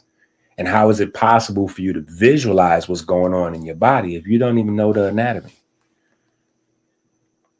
Right? If you don't know the anatomy, you can't visualize. If you can't visualize, there's no observance. If there's no observance, you can't participate in your own health. So I know to some people, it might sound like a little spooky. It might sound a little complicated to others, but think about that. ignorance of your body, right, and how it works and the parts and all that, you literally cannot participate, no matter what type of stuff you're buying from, like, oh, I got me a green juice from Whole Food. I bought me an $8 green juice from Whole Food. Limited level of participation. Limited level of participation, right? You need something to heal. Do you even know how that thing looks? You're trying to get, your knee, you got a knee injury, like Gilbert Arenas' son. He's trying to get his meniscus together. Does he know what a meniscus looks like? Because they've already done the studies, and the people that quote unquote meditate on healing specific areas of their body typically heal stronger and faster than the people that don't. Like, than the people that just like randomly pray, or they just put hope in the doctors, or whatever the case may be. Yeah, the people who actually visualize with intent the actual body parts, the injury or whatever, to heal, they usually heal faster, stronger, and better. And when it comes to situations where sometimes people don't heal, those people that make it, that don't die, that survive, are usually, there was some observance. Yeah, there was some like Amber's situation. Amber wasn't observing. She didn't know what, she's a, baby at the time. You know what I'm saying? But I did. I was observing like nobody's business. I was praying all day, and I was in her body, literally. My mind was in her body. My mind was in her spine, in her neck, in her hips, in her legs. Like, I was literally envisioning her bones healing. And then, making sure that I could put everything in there to, that the body would need for those things to happen. You know what I'm saying? But I was envisioning all of that daily and putting my prayer into the vision. So that formula of observance is a part of, because the number one thing we're all that, like, we can get hyper specific with it, and maybe in the future, we'll get a bunch more prayers which are more hyper specific, but we all need to like work on that heart thing. Like, that's killing everybody. Because let's start there. That's why it's not even Inky prayer number one. Most people don't even know Inky prayer number one unless you're studying in the book. You know what I'm saying? Like, but Inky prayer number 2 was the most important. You know what I'm saying? And I got that from my children. It's like, that I thought we were supposed to be. And I'm like, well, no. We just the light and the blah, blah, blah. And I started realizing how complicated that was. I was like, okay, never mind. I get it. Inky prayer number 2 coming up. Right? Focus on the heart. So that repetition, to ingrain it in the memory, but not just to ingrain it in the memory, to give you the ability to observe the circulatory system, to observe your red blood cells, to observe your heart, to observe the chambers, right? To observe what the lungs are doing, gas exchange, pulmonary membrane, bone marrow constantly pumping out new blood cells to match the demand of your skeletal muscle and your, your organs, and like, just, what I'm saying? So just anyway, this is still introduction to the degrees. Like, I want you to get what we're doing here. All right. So this is where we're having this conversation. But anyway, page 25.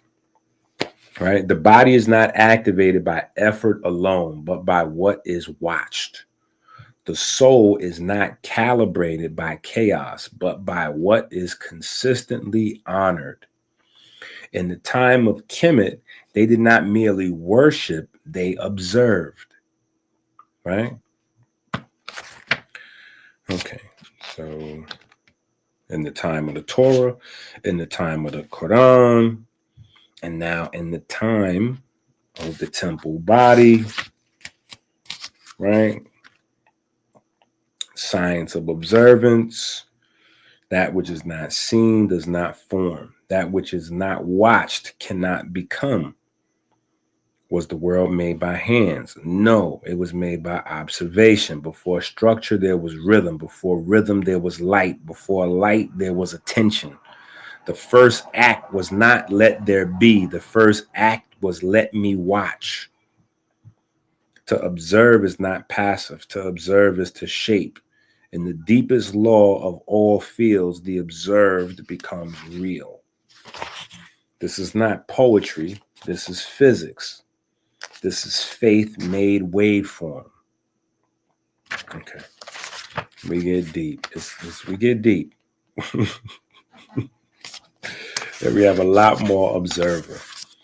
So we spend a good bit of time on observation.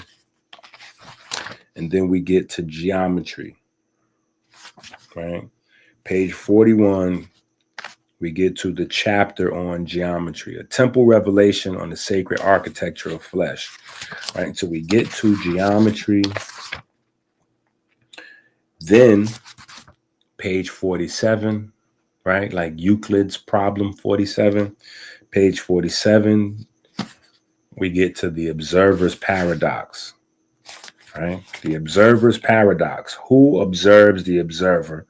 What defines the law? And who measures the measurer? Right?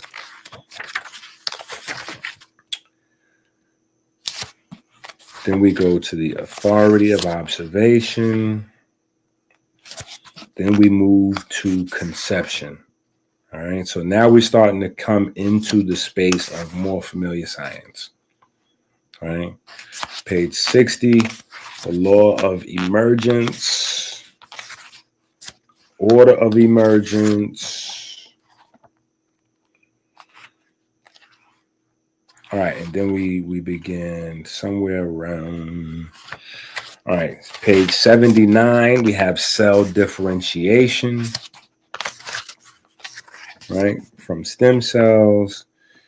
All right. And then we get to the 7 systems of the electrogenic system, right? And this is on page 87. We kind of give a description of, we try to use the systems that you will be familiar with to give you an understanding of the 7 systems, right? But we don't really want you to be locked into thinking that's all there is, right? So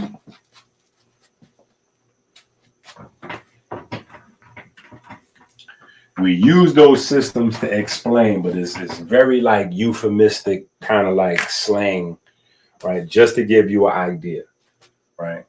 So you have the observance system.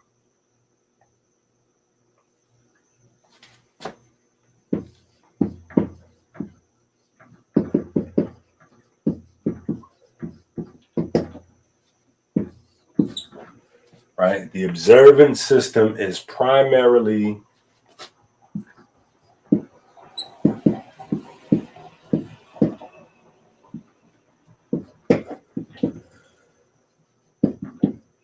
neurons and pigments, right? That would be the broader cell types.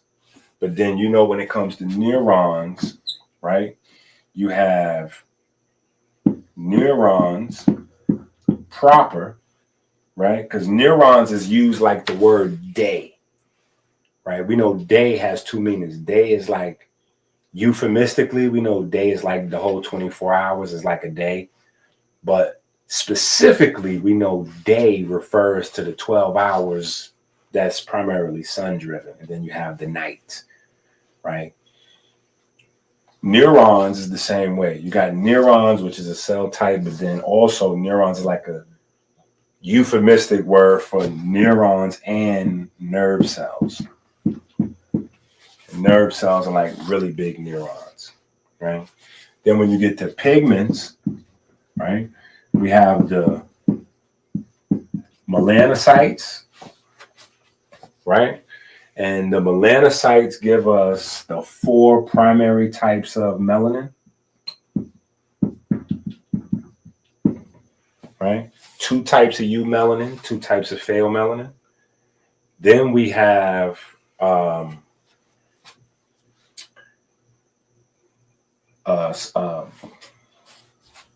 hybrid, right? Then you have a hybrid of melanin types, which is neuromelanin, right? So neuromelanin is not eumelanin or pheomelanin, right? Just so you understand. Neuromelanin is a combination of eumelanin and pheomelanin together, right? So in the skin, when you're dealing with melanin, right, peripheral melanin, you have a type, right? Or you have combinations of type, but they're not clustered together, right? In the brain, eumelanins and pheomelanins are clustered together, right? So that is a separate type. Neuromelanin is a separate type, but it's composed of 2 of the 4 primary types of melanins, right? So you have 2 types of eumelanin, 2 types of pheomelanin, right? You have the black people, then you have like the golden brown people, right? Then you have with pheomelanin, you have the 2 types of sulfur, right? You have the cysteine, right? That creates a type of pheomelanin, and then you have glutathione, right? Glutathione is another type of sulfur, and that creates another type of melanin, right? Then, on top of the melanins,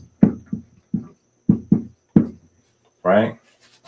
Then you have opsins.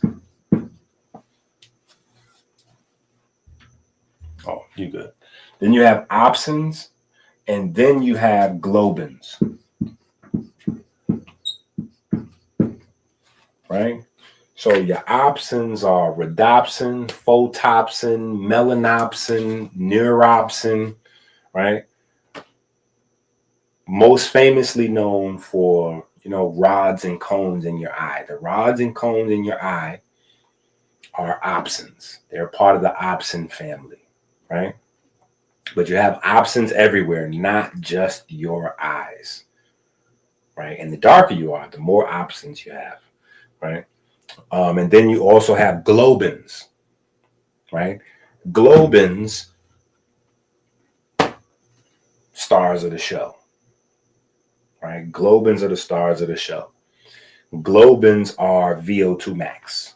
Globins are muscles. Globins are sport, right? Globins are everything. Like, how good are you at having sex? You know what I'm saying? Like, how quick are you getting tired? Like, globins are everything, right?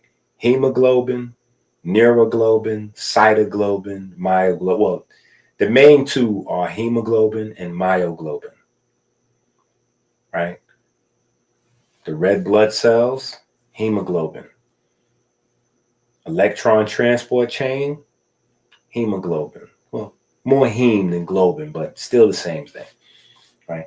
Then inside your muscles, you have myoglobin, right? So those are the 2 most important globins, hemoglobin and myoglobin, right? The hemoglobin carries oxygen around the circulatory system. The myoglobin pulls the oxygen from the circulatory system into the tissues, right?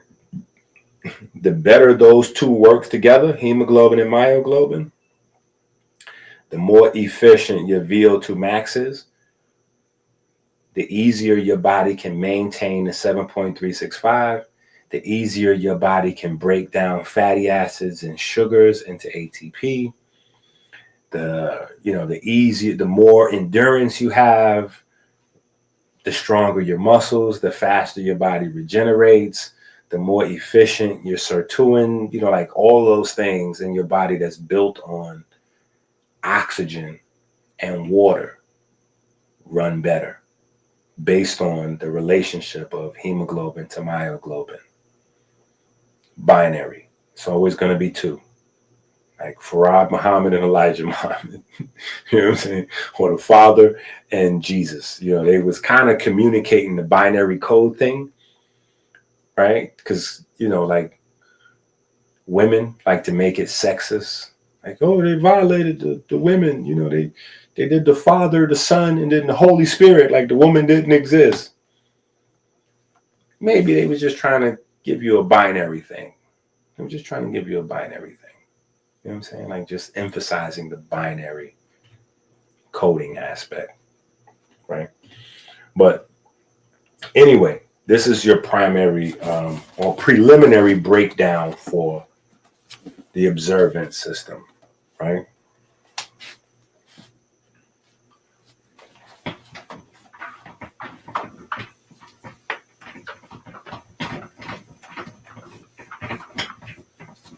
All right.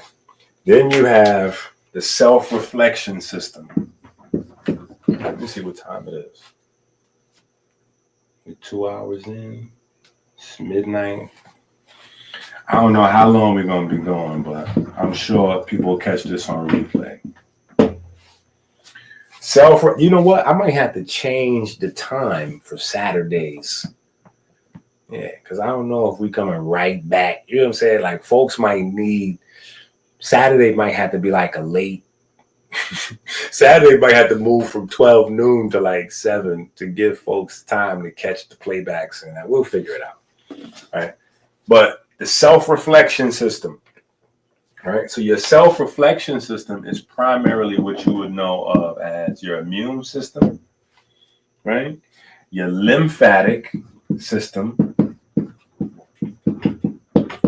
and glymphatic system, right? Self-reflection,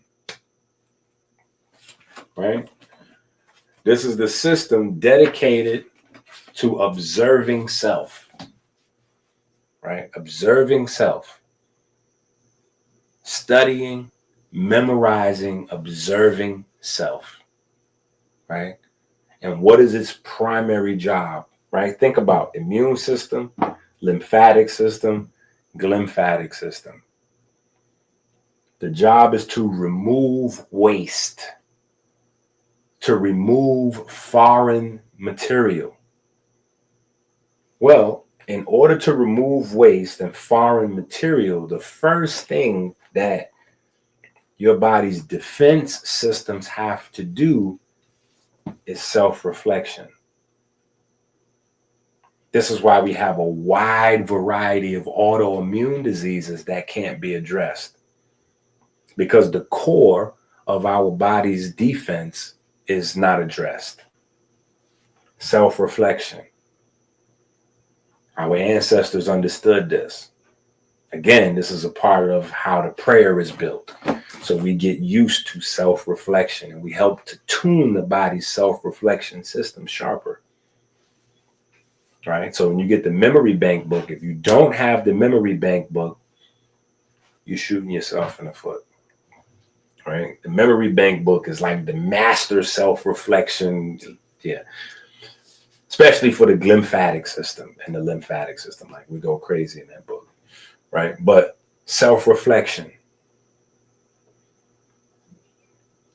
These cells and the systems made up of these cells are there to break things down and get things out of the body that don't belong.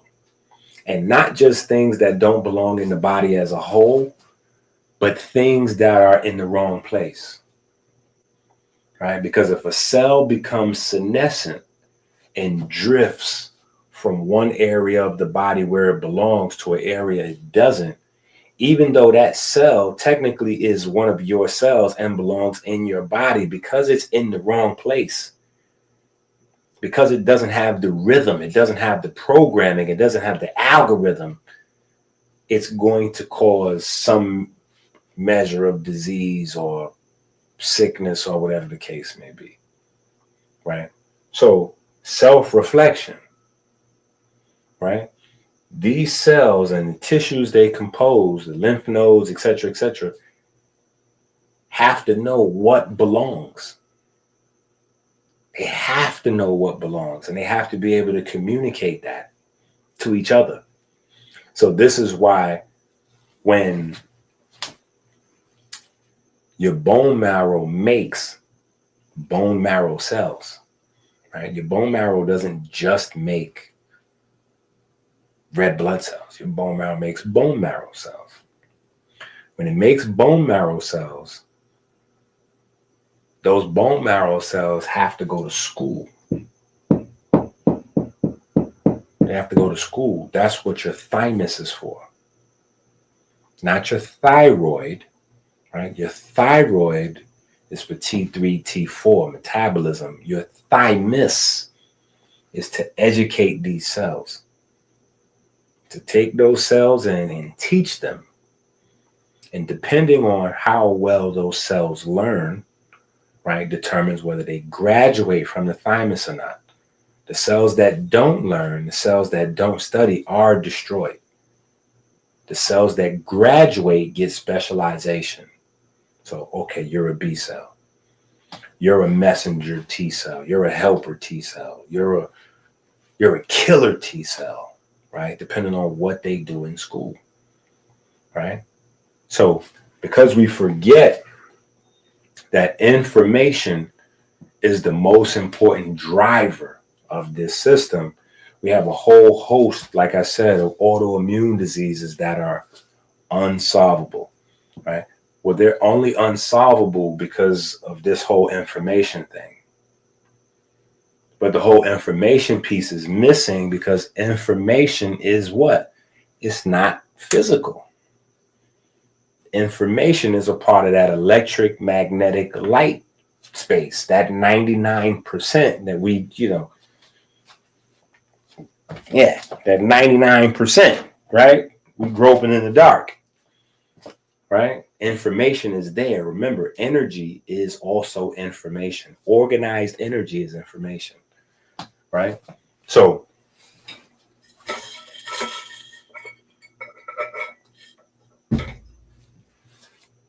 that is the self-reflection system, right? Primarily composed of what you know of as your immune system, lymphatic system, lymphatic system.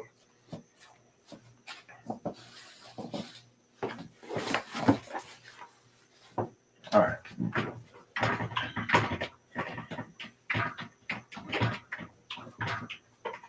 I think we working. Right? Let me see. I ain't see none of the comments. I don't know if nobody hit the super chat. Did anybody buy any books? Hit the super. All right. At least hopefully folks got their notebooks out or something. What are y'all doing in here?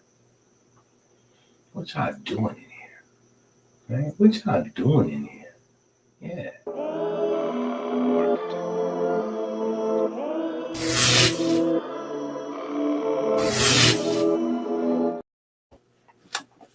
All right.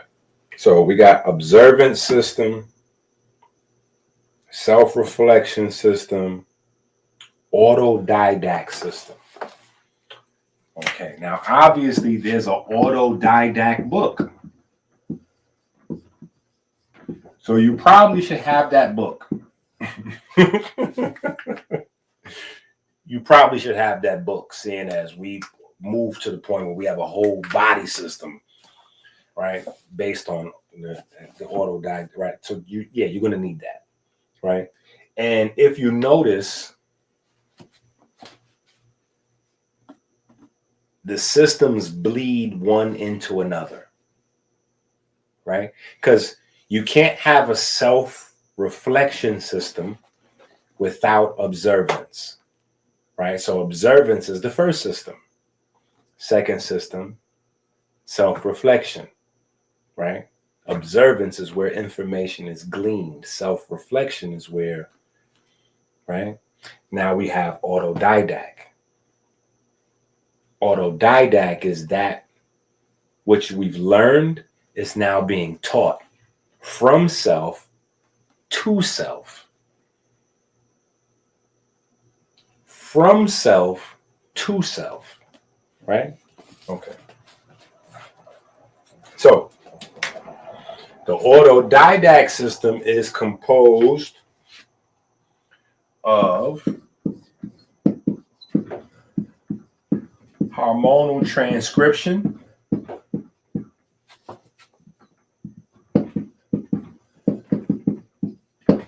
right? Hormonal transcription, the scribes in the body, right?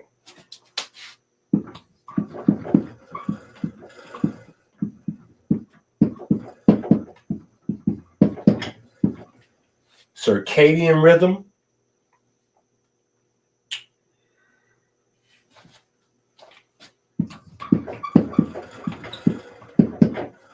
your growth mechanisms, and genetics.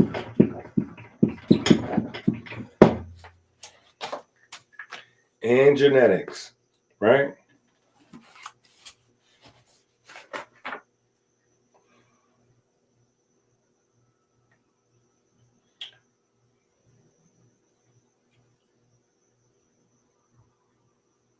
Yeah, we'll leave that there. We'll leave that there because obviously we could go crazy. We could spend. This is long, right? The autodidact system goes, right? But hormonal transcription, right? We have a whole book, right? The Declaration of Independence. We have a whole big, thick textbook on this. Electric kinesiology. Very important, right? Circadian rhythm. We have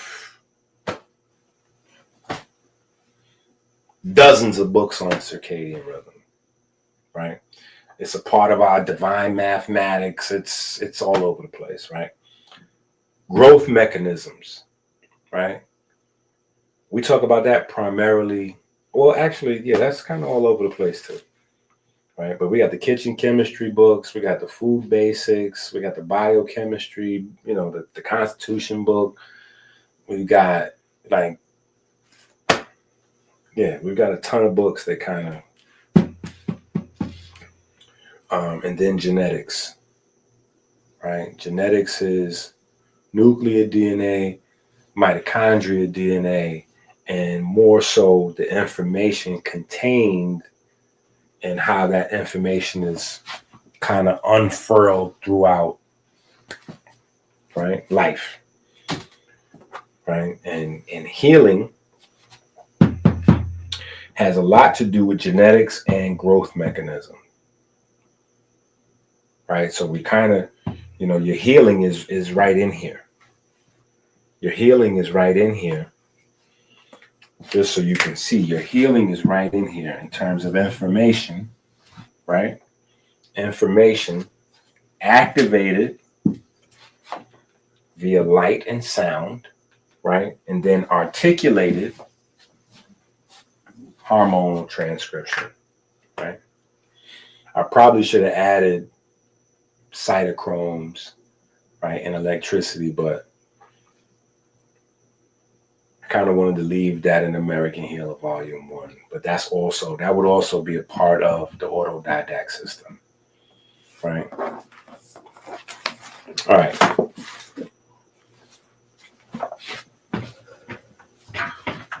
The next system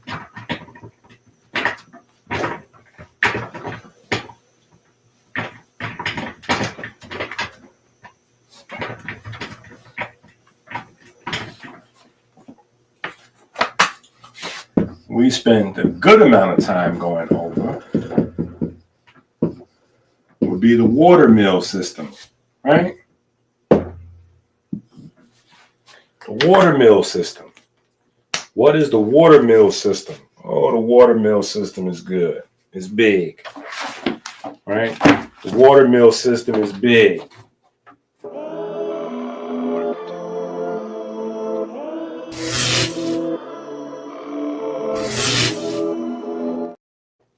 Right? That's why we got that mom atomics for the watermill system, right? But the watermill system is every form of plasma. right? Every form of plasma is included here, right? Every form of structuring water, every form of water structuring, right? Every byproduct of water structuring. When we say every form of plasma, that includes cytoplasm, the plasma in your blood, you know, the pleurisy fluid around the lungs, you know, the lymph in the ear, the perilymph, the cerebral spinal fluid, right? Lymphatic fluid, like all of those, every water-based fluid in your body. Right? All of those are part of the water mill, right? Individually. But then how one bleeds into the next, right? So how water goes from, you know, like you drink a cup of water, how it goes through your digestive system, you know, into your colon, into your circulatory system, into the fascia and the interstitial fluid, in cells, back out of cells, into the lymphatic system, through the lymphatic system, you know, through the brain, rejoining the circulatory system, back here in the clavicle, you know, up under the neck, right? Into the heart, through the circulatory system, back through, and then, you know,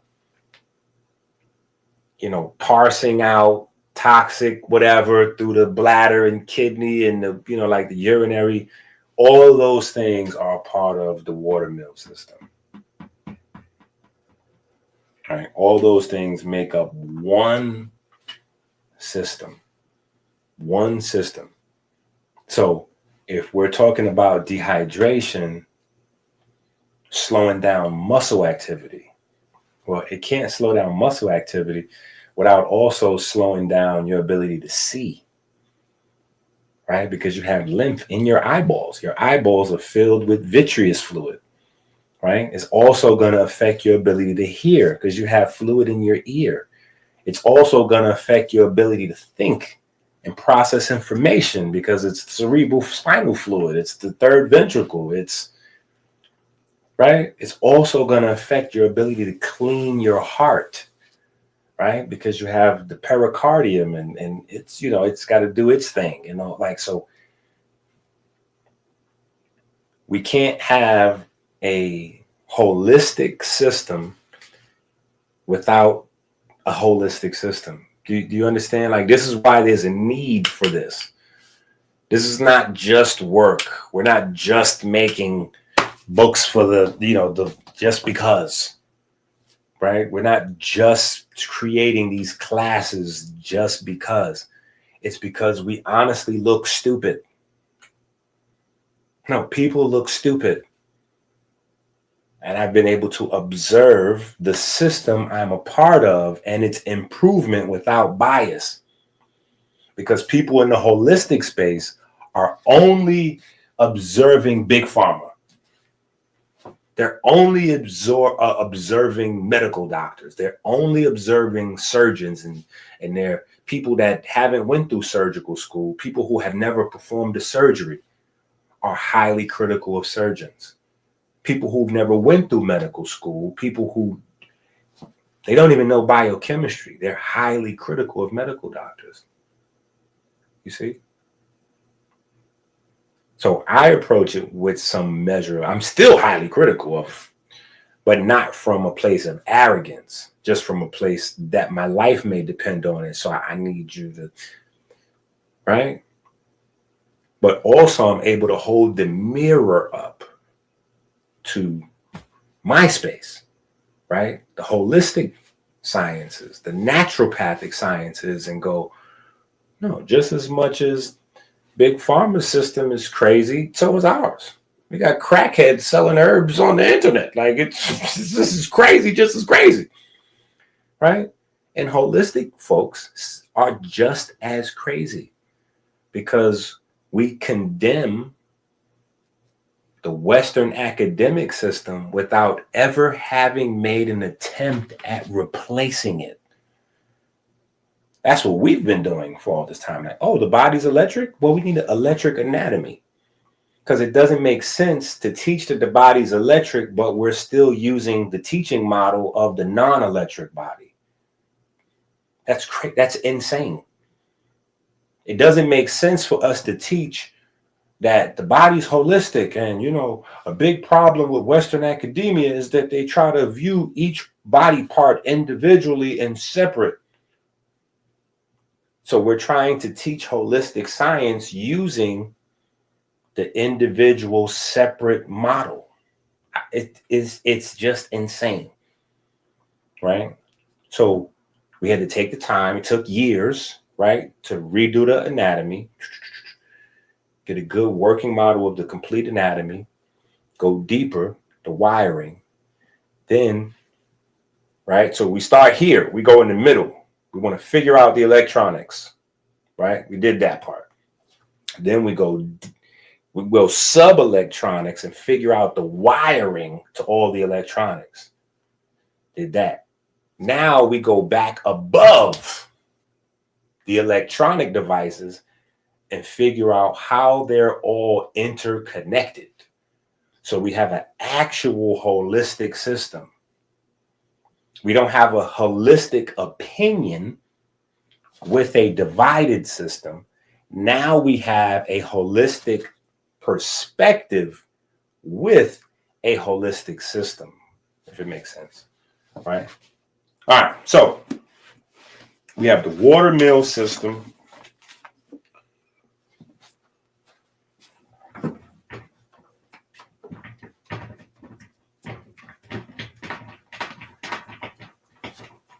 All right, from the water mill system. Now, if y'all tuning in late, I see we got a lot of late folks tuning in late. I respect it. I have not been.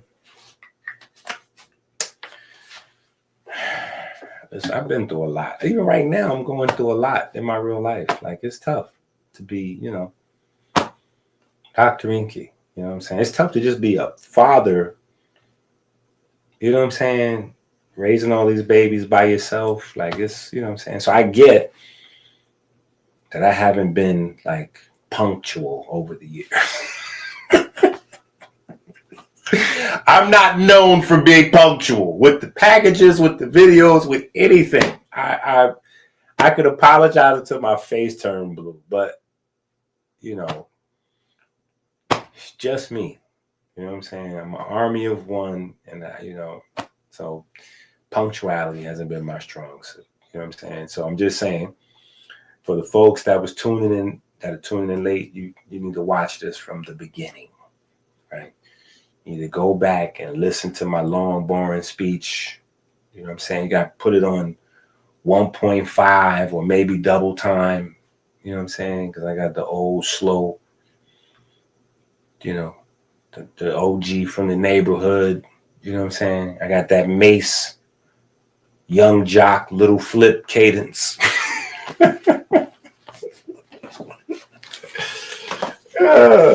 All right. So anyway, the Shin system, right? So the Shin system, right, is a combination. Now remember, each system, right, building on the last. So the Shin system, endocrine. And I know you might say to yourself, wait a minute. How is hormonal transcription in one place and endocrine is in another place, right? We got to study, right? We got to study, right? But we have the endocrine, we have the sexual, right? Which again, genetics, one system, sexual in another system. And then we have the anchoring of the soul to the flesh, right? That is the primary aspects of what your shin system is about. Right? Then we have, like, hold up, Doc. How you speeding past the shin system? Yeah, the shin system's a lot. That's why we speeding right on past this. That's why we got degrees. Right? But then we have the piezoelectric system.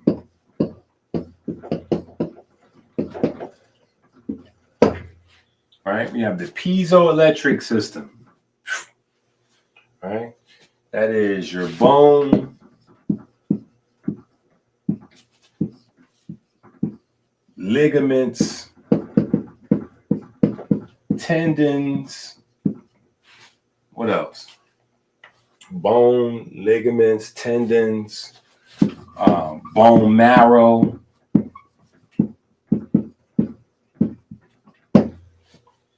collagen,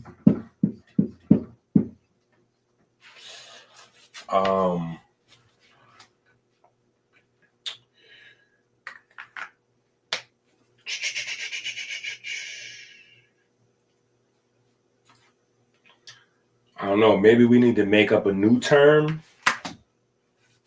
Inky water. Inky water.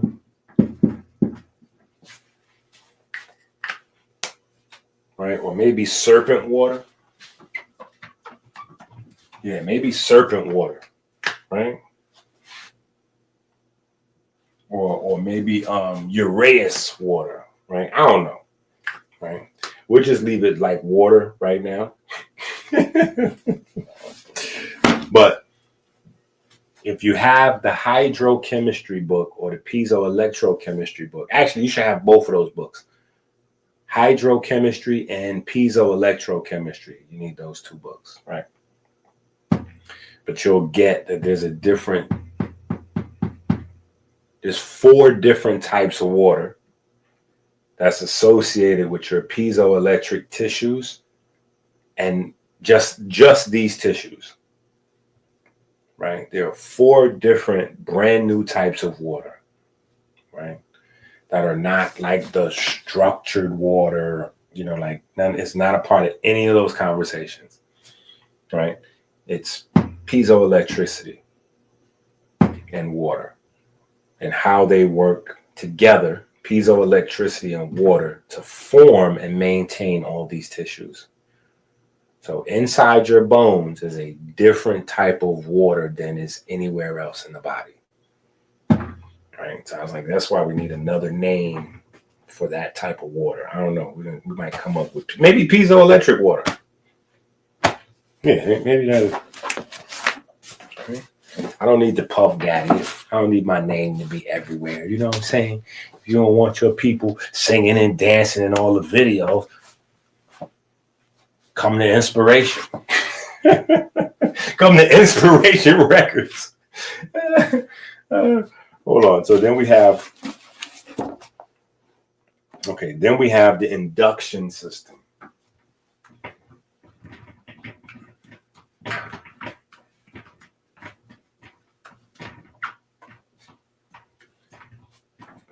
Right? Then we have the induction system.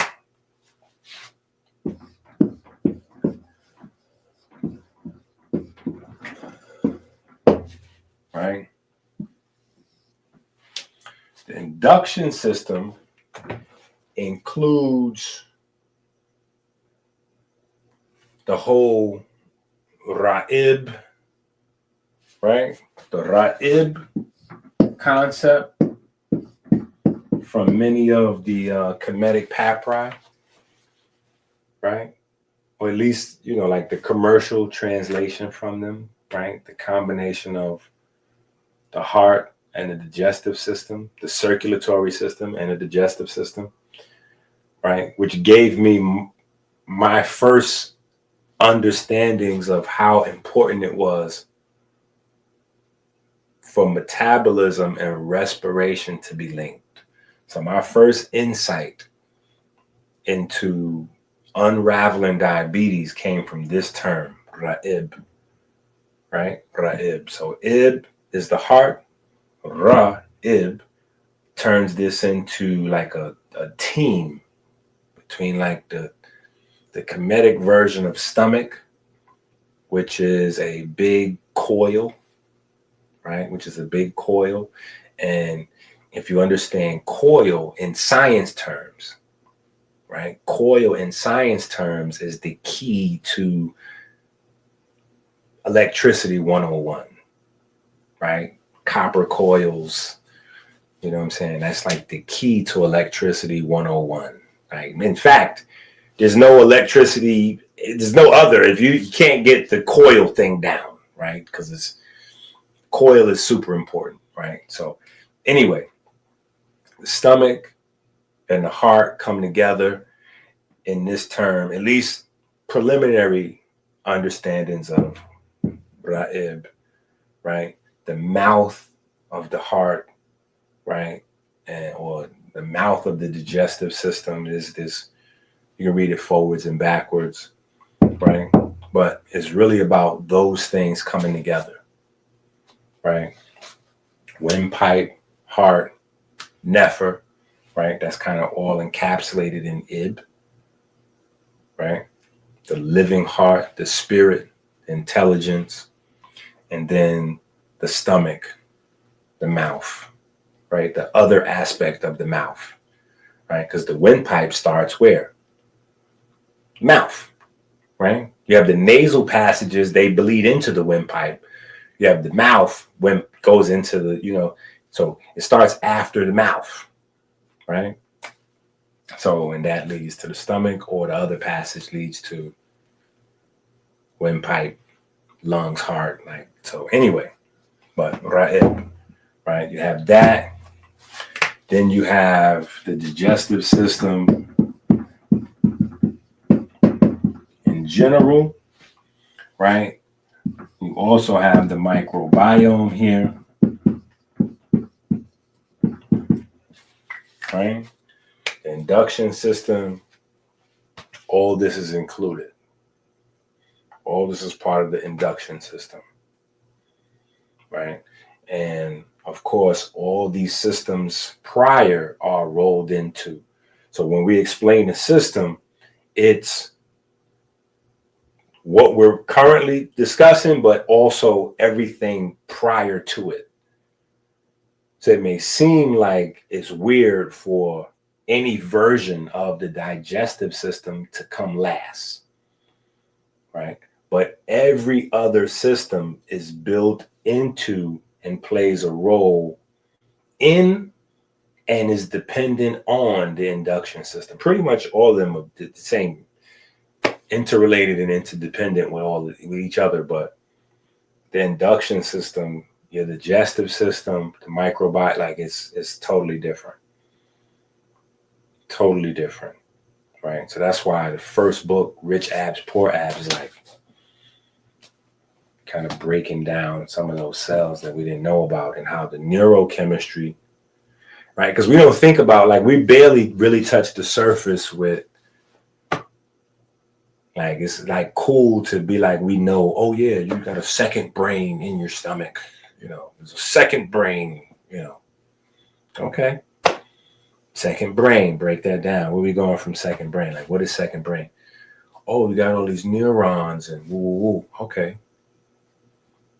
Got it. Got a bunch of neurons, second brain.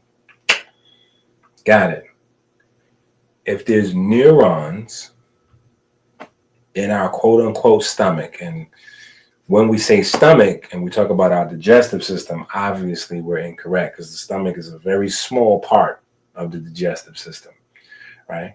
Even saying stomach and then going down here to your belly, you know what I'm saying? Is, and but euphemistically, we let that slide, right?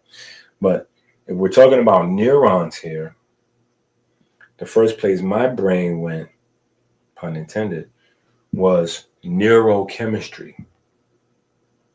So back in the days when I was still in Black and Nobel, I had a bunch of controversy with some of the elders because I was saying fear. Just the whole pineal gland conversation. The whole pineal conversation. Because remember, the pineal gland converts serotonin to melatonin. And I was telling people, like, you know, that feeling when you got the bad report card and you on your way home to get a whooping and you got that fear in your stomach. A large part of that fear is serotonin production. You know what I'm saying? But that was kind of, you know, opened up a lot of debate and whatever. But anyway, there's a lot of neurochemical activity in the digestive system because there are a lot of neurons, right? Observance system, right? There's a lot of neurons in the digestive system, right? So that's our 7. That's our overview, anyway, of our 7 systems.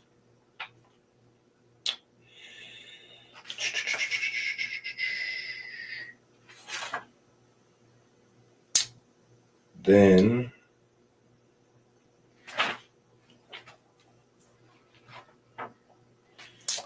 we go page 90 into, so page 90 starts the chapter on 3, 5, and 7, right? The numbers 3, 5, and 7, right? And so we go,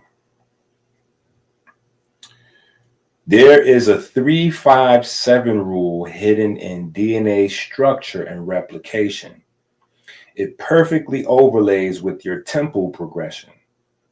Let me walk you through both the biology and the codex mirror side by side so you can see how the blueprint of the flesh already follows your doctrine of the temple. Biological foundation. The 3, 5, 7 rule in DNA replication. DNA has directionality. One strand runs 5 to 3, the other strand runs 3 to 5. DNA polymerase can only add nucleotides in the 5 to 3 direction. This polarity is not optional, it's sacred. Without it, replication fails. So every act of DNA replication must honor 3 and 5.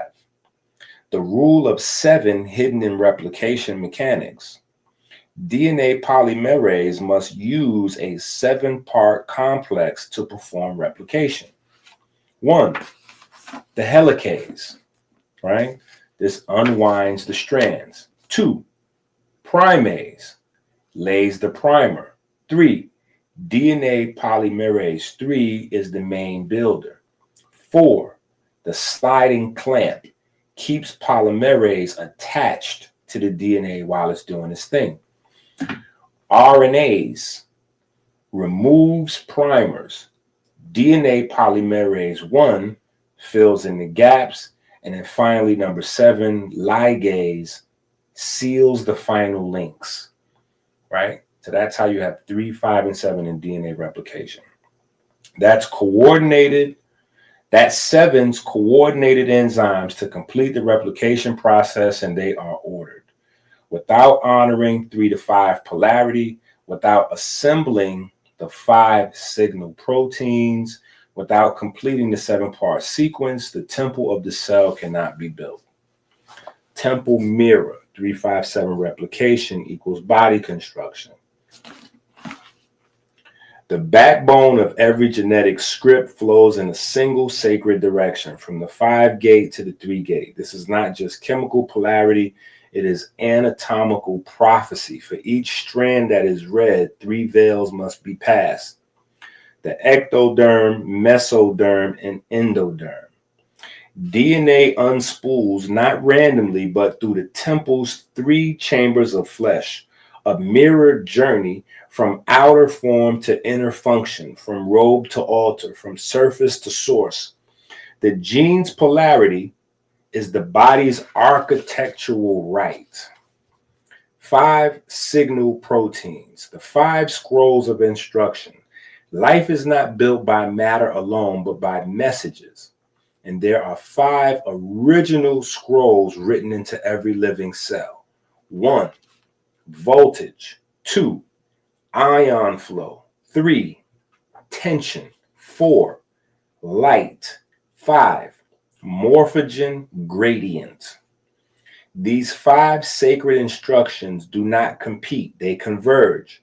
They are read simultaneously, inscribed in electric pulses and molecular gradients.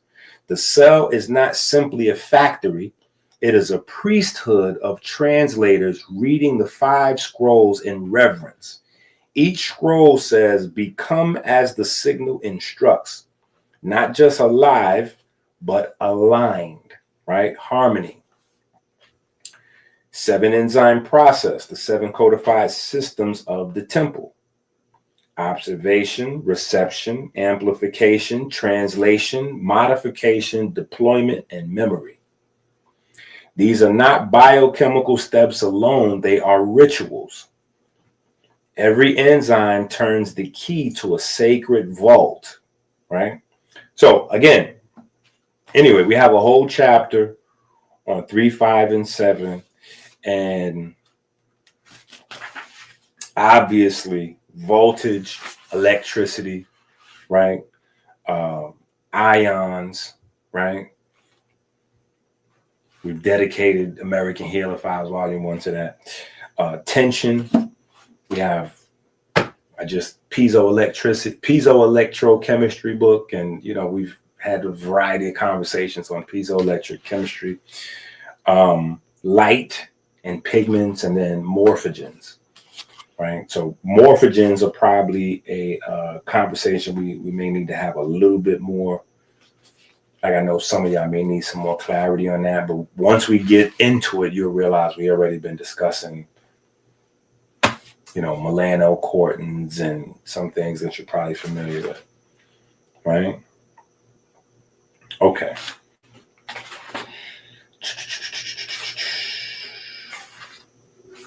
All right, so I think we got a good introduction, right? We got a good introduction.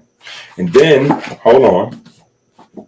So there's that, right? So we went a little bit through the blueprint that builds itself, right? Basic idea of what the 7 degrees are about here, what the first 3 degrees are about in American Healer Files Volume 1. And then, right, we have the architect.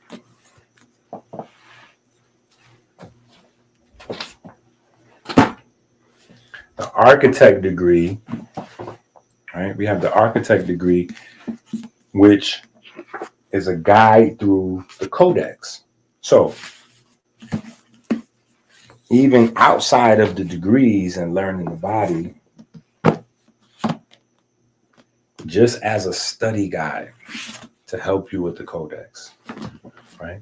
Just as a study guide to help you learn the codex, right? You have thousands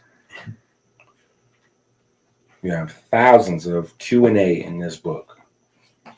Thousands of Q&A in this book to help you learn and memorize, or not, let me not say memorize, internalize what's in the codex, right?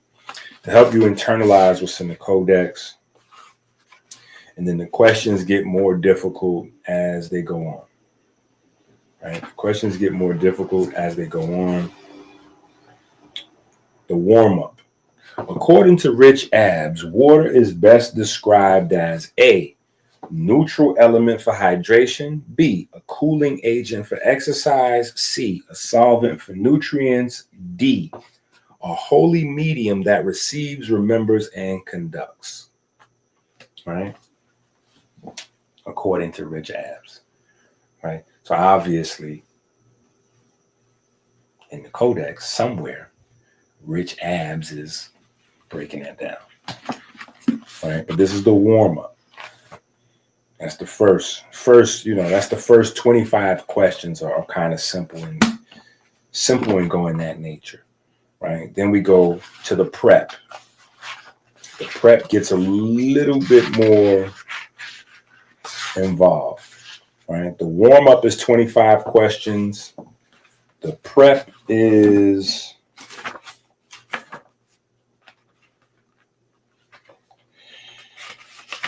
100 questions, right? The prep is 100 questions. And then you have the beginning of metabolism. Okay, that's the next set of questions. The beginning of metabolism, and not necessarily like studying metabolism, but beginning of metabolizing the book, the information. Okay? So the questions get a little deeper. Right? And the first set of questions, the warm-up is 25 questions. The prep is 100 questions. And then the metabolism is 500. Yeah, the metabolism is 600 questions, right?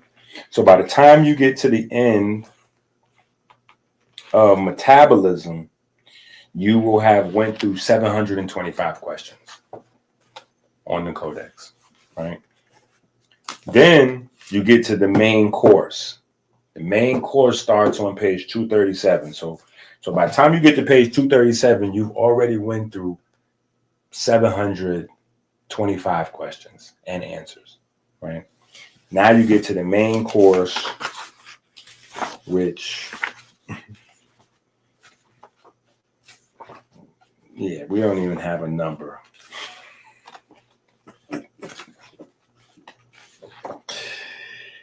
We don't even have a number, right?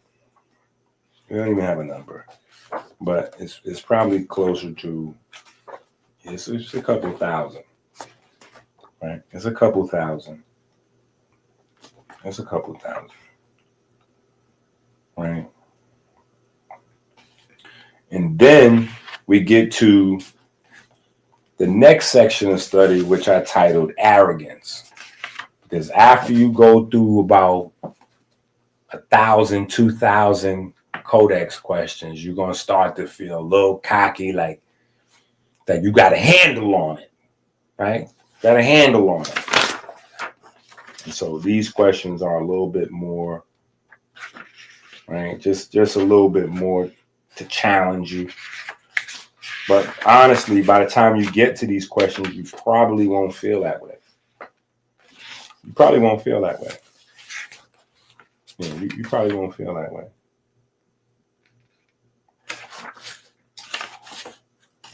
But the whole idea, honestly, is just for you to go through this with a highlighter. Just go through this with a highlighter.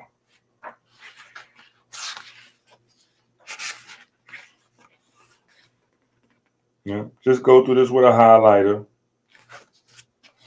and, like, ask yourself the question, read the 4 multiple choice answers, and then, take a guess at it, right?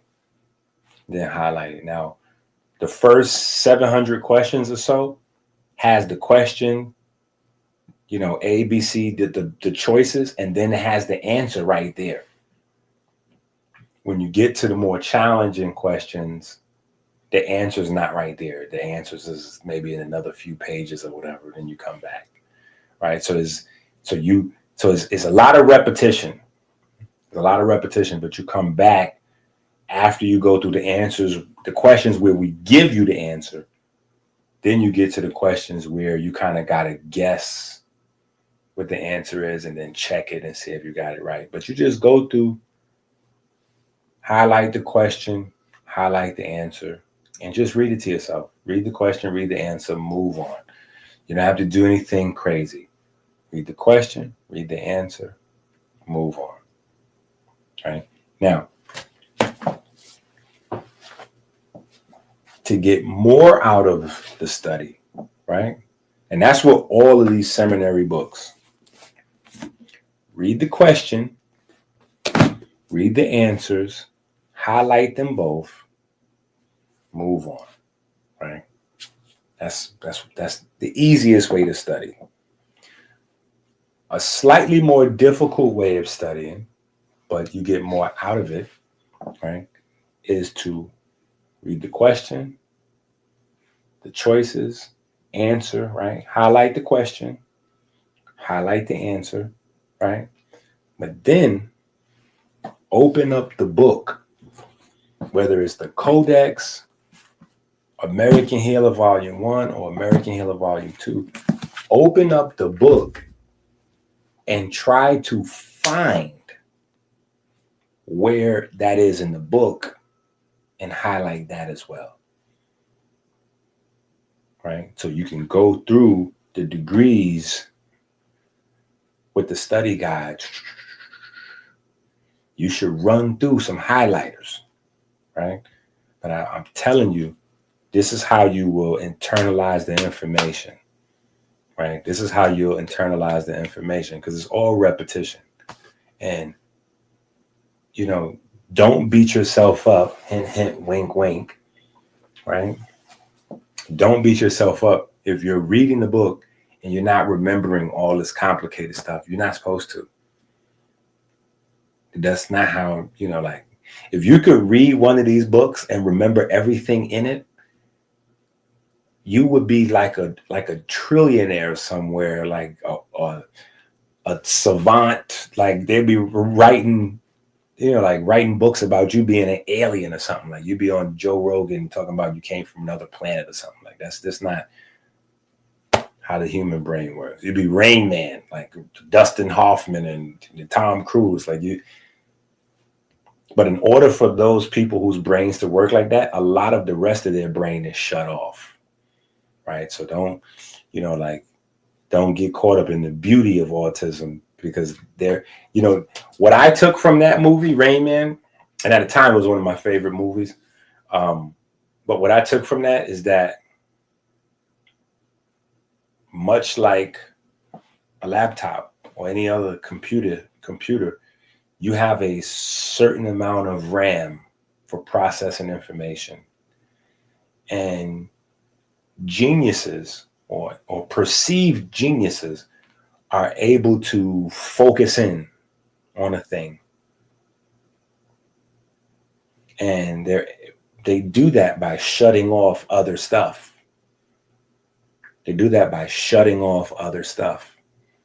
So that thing they're really good at.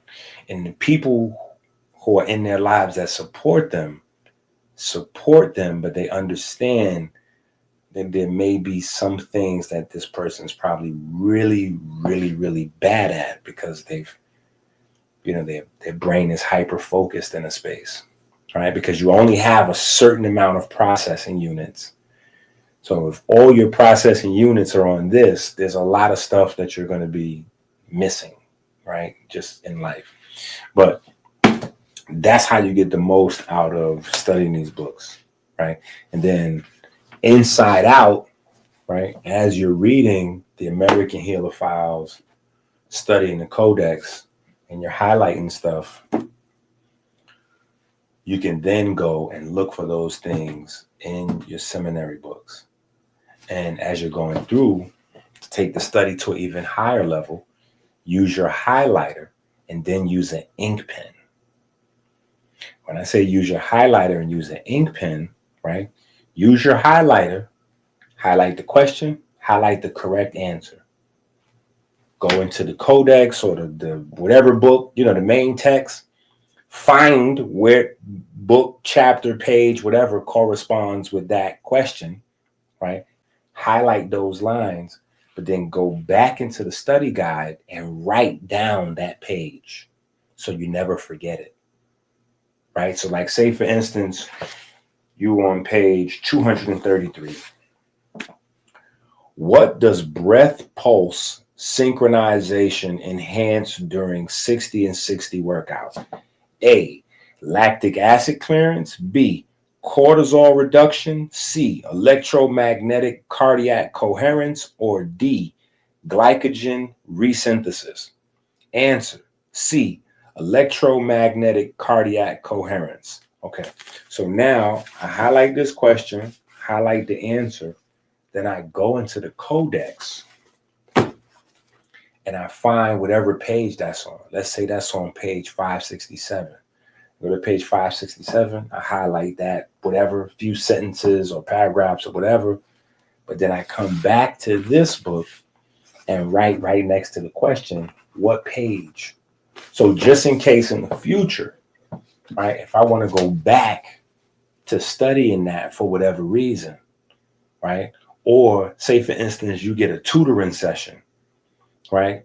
And a lot of people get tutoring sessions and then they're surprised when I ask them, like, okay, because before we do a convo, like if you book a session for us to have a chat, before we have the chat, to maximize time, I'm going to text you. So you got to answer the text. There's like 2 people that have sessions with me that haven't responded to my text. We don't get a call until we get a text, right? Because I need to know what we're talking about, right? So I can maximize our time. I don't want to talk to you and burn off 30 minutes out of your 60 minutes with introduction. We need to do all that texting. So by the time we talking, it's now. A lot of people are caught off guard when they book a tutoring session, and I ask them, okay, which books, and in those books, which chapters, pages, paragraphs, sentences are we going over? Right? Because we can't do a book in an hour. There's no way we can do a whole book in an hour. It takes longer than an hour to read a book. So if you've read a book and you want, like more clarification on specific parts, like, okay, yeah, help me with this book right here. You need to know which parts. You know what I'm saying? Or you need to book much more than an hour. If we're doing a whole book, you need to book like, yeah, doc, I need to book you for like, we need like 2-3 weeks, like a month, 6 months.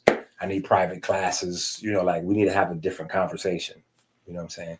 But in an hour, in order to make sure we're getting done, you got to come with, okay, yeah.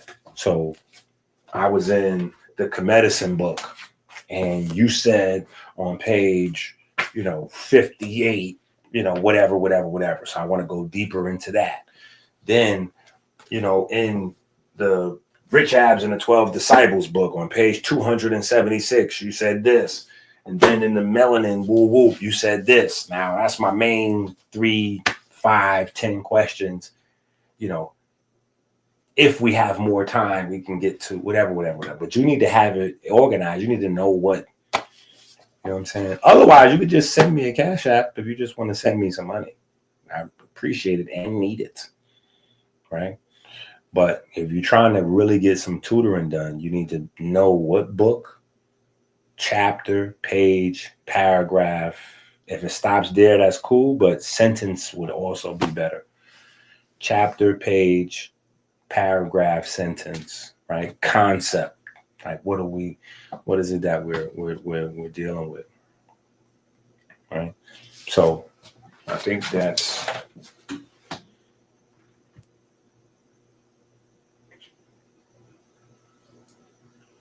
I think we got it.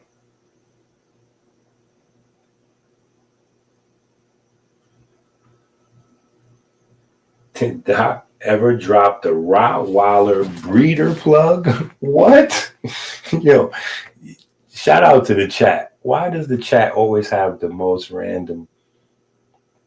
No, the breeder plug is simple. I don't have, I kind of do have a good breeder, right? Up here in the mountains of Michigan, where I got my dog from. But no, I gave y'all the ultimate cheat code, right? For Rottweilers, lift up their chin and see if they have a black pyramid under there. If the Rottweiler does not have that black triangle under their chin, it's not a purebred. At least not a good one. It's not a good dog. So you don't want to spend your money on that, right? So that's rule number 1. Look for the black triangle. If you do not see the black triangle under your Rottweiler's chin, if it's just a black blob, like just blurry black, that's not a hybrid dog. It might still be like a purebred. It might still have, come from decent stock, but that's not a hybrid. Those are not high quality genetics. Not the highest quality, you know what I'm saying? Because I know a lot of people have Rottweilers, really nice dogs, and I lift that chin up and it's not there, right? But my dad was on that. He passed that down. And so, the OG, like in the Rottweiler universe, the OGs, they know what that's about. Don't get the overfed Rottweilers. I see a bunch of people on YouTube selling Rottweilers, and those dogs are damaged goods. Those dogs are damaged goods. Rottweilers are not little bears. They are not little bears, and they do not hibernate. They are not supposed to be like overfed, so they just get fat and sold as such. So if you look at the quote unquote best breeders on YouTube, the guys that sell Rottweilers that have the most views, don't buy no dogs from them. Those dogs are diseased. Those dogs will not live long. Those dogs have all the diseases that we're fighting. Dogs are people too. Like, just think that way. Dogs are people too. Dogs get heart disease. Dogs have diabetes. Dogs have autoimmune. Dogs have all the same problems. So those dogs that barely exercise, that they just feeding, because they just breed, and those are not healthy dogs. Those are not healthy dogs. Rottweilers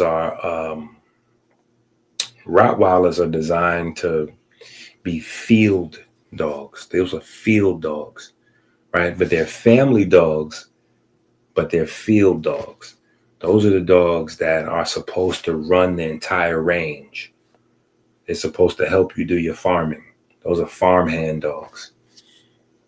So those dogs are designed for miles a day. Those dogs are designed to get miles a day. Those dogs are designed to be very muscular and to get a lot of walking, a lot of running every day. Now, you have to be mindful that their coat keeps them hot. So during like the super hot weather, you know what I'm saying, you got to keep them hydrated and try to keep them, wet, moist, clean, but, you want to keep them wet. You know what I'm saying? So me and my children, we have water guns. My dog be super annoyed, but we be spraying her with the water guns and throwing her in the swimming pool and stuff like that to keep her cool. Even though, like I said, she'd be annoyed. But you need to keep your Rottweiler, slim. Your Rottweiler, not skinny like a Doberman, but you need to keep your Rottweiler slim, muscular, not fat. They're not little bears.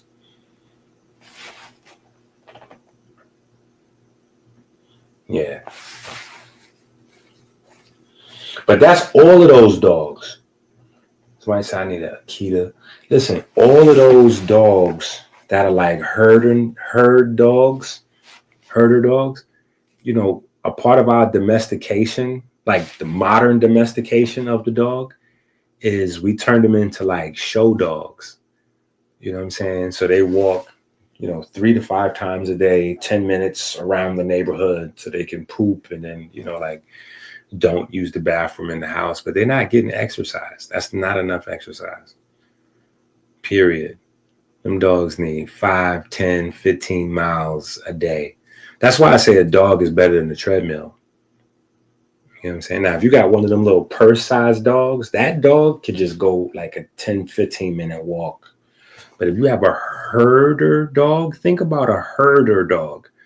A herder dog herds your sheep, your horses, your cows. Like, you know how much miles is in their genetics for them to go a day? Yeah, you can't. Them dogs ain't designed to just be lazy like that. They get sick. You know what I'm saying? They get sick. So them dogs gotta go. You gotta have them dogs. You know, they gotta go. They gotta move around. So that's probably more important than the black triangle or whatever the case may be. Like, you know, like just if you have any type of herder dog, any of them big dogs, even like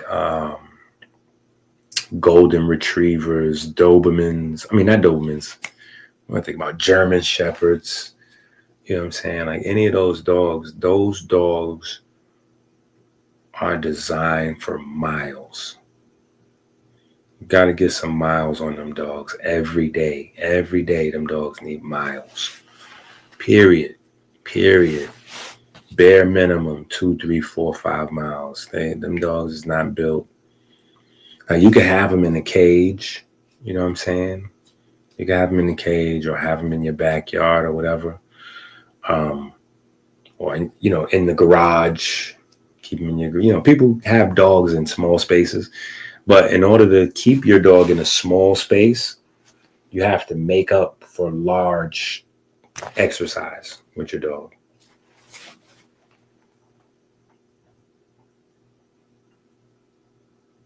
This is why you have to go to Amazon and get the book, Rich Abs, Poor Abs, now.